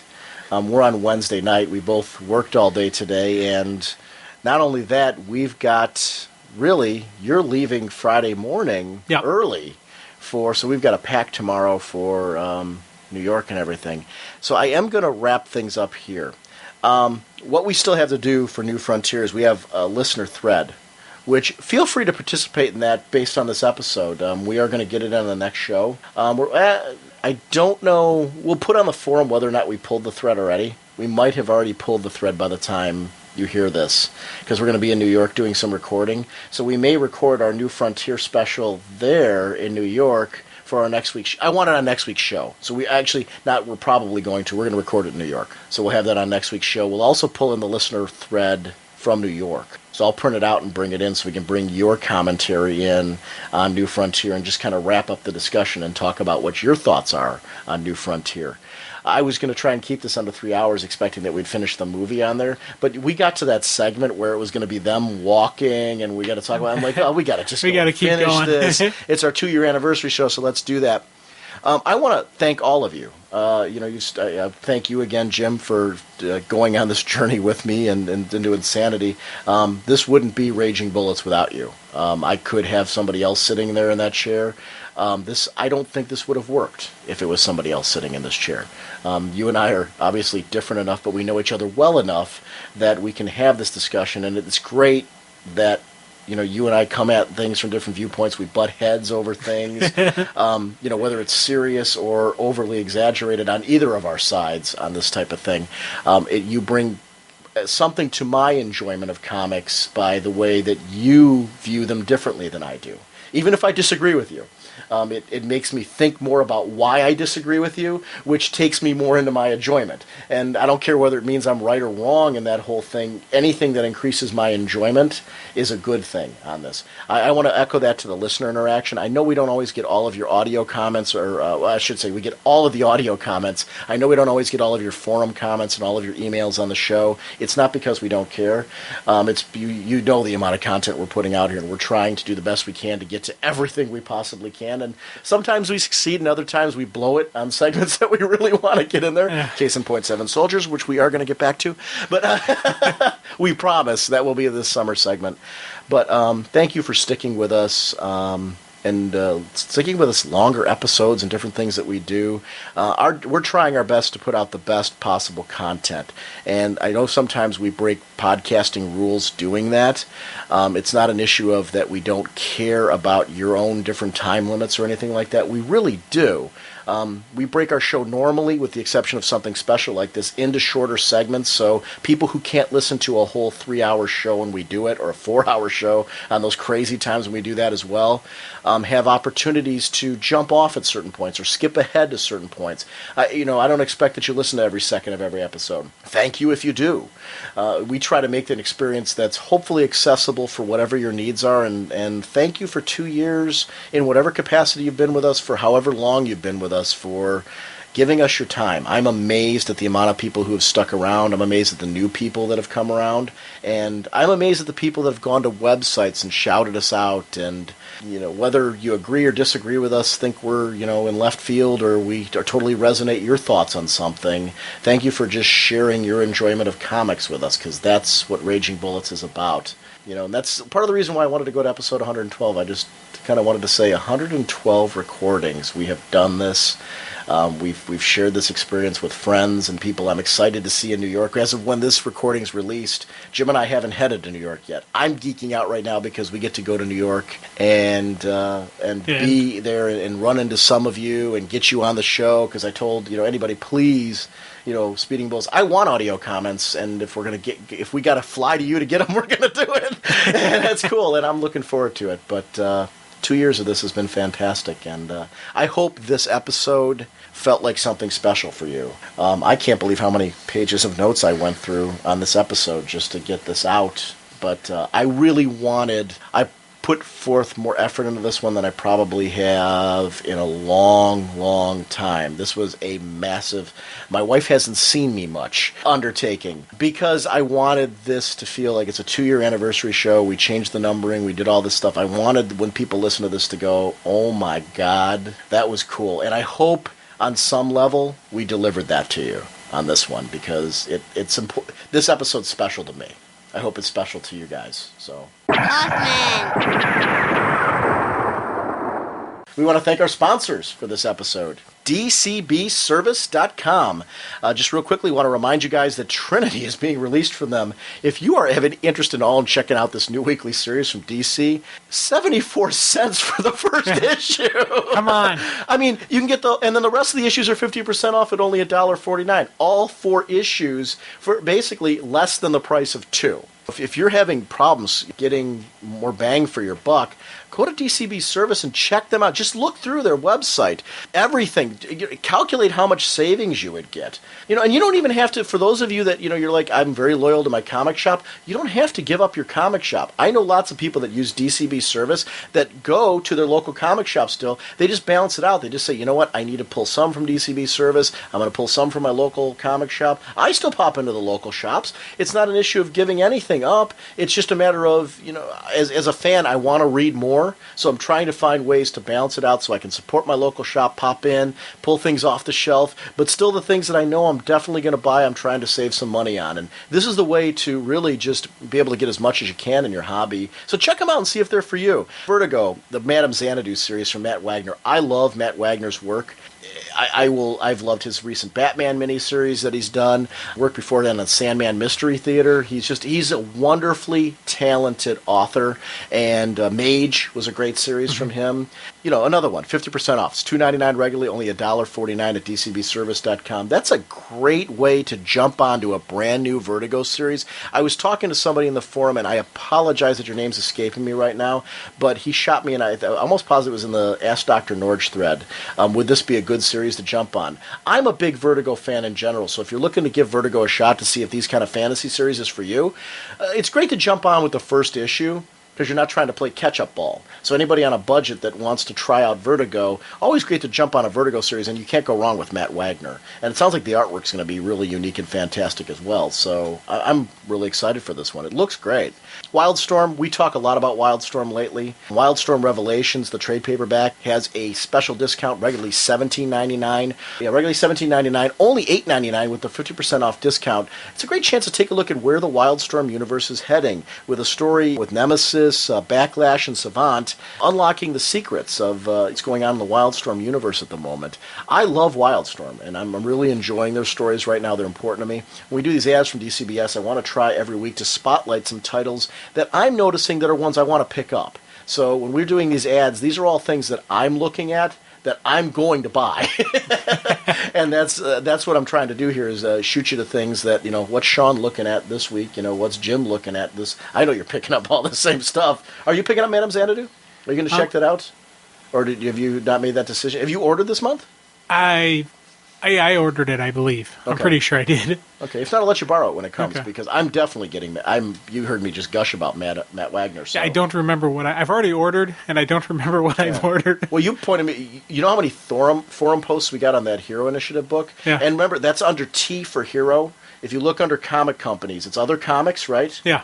If you look under T, not H for Hero, it's the Hero Initiative for that particular title. For those people, there was people on the thread asking for it, so I figured I would shout that book out again. That's the Mike Waringo book, which a lot of people assumed that you would have known Mike Waringo's art because he was on Impulse. But I said that your love for Bart Allen came after that, so you aren't familiar with him from that. You also have issues of Robin because you completed your Robin run, right? You probably haven't read them yet when Mike Waringo was doing the artwork on Robin.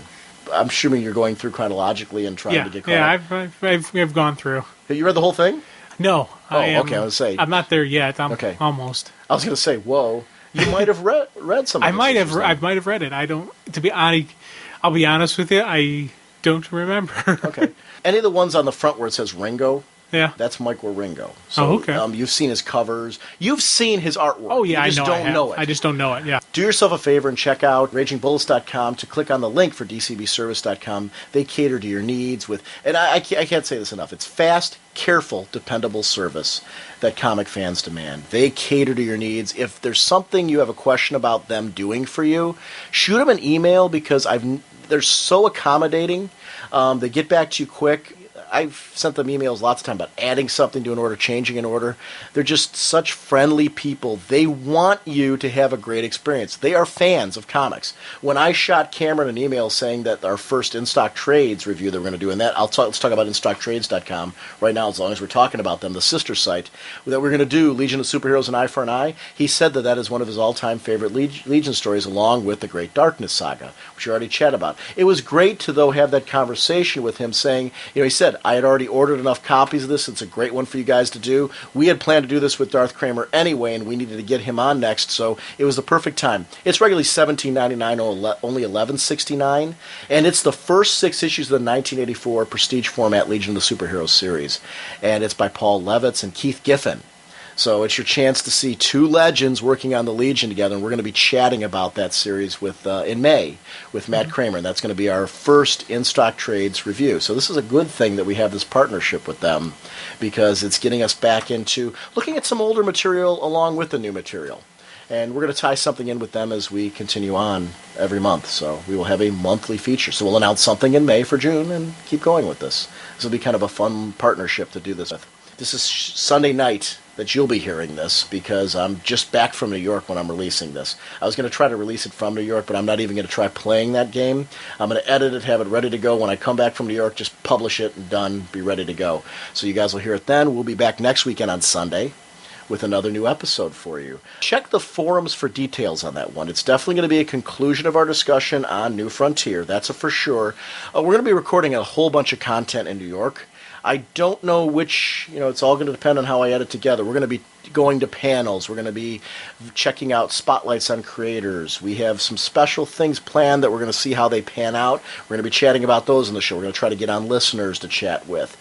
We're going to do some countdown discussion, I think, while we're in New York. Yeah, we're going to try. Yeah, we're going to try. So I don't really know what all this is going to look like, because one of our key focuses is obviously going to be, we're there, the panels are there, the news is there. So if we have the opportunity to bring you not only the news coverage, but our thoughts on it, which I think that's the part that you really want to hear, because you can see the news on other sites. You want to hear what we think about and what we're excited about. We're going to try to get that stuff on there for you and really just kind of delve into that like we always do. So just one more time, thank you again for 2 years, and we'll see you next week. Bye.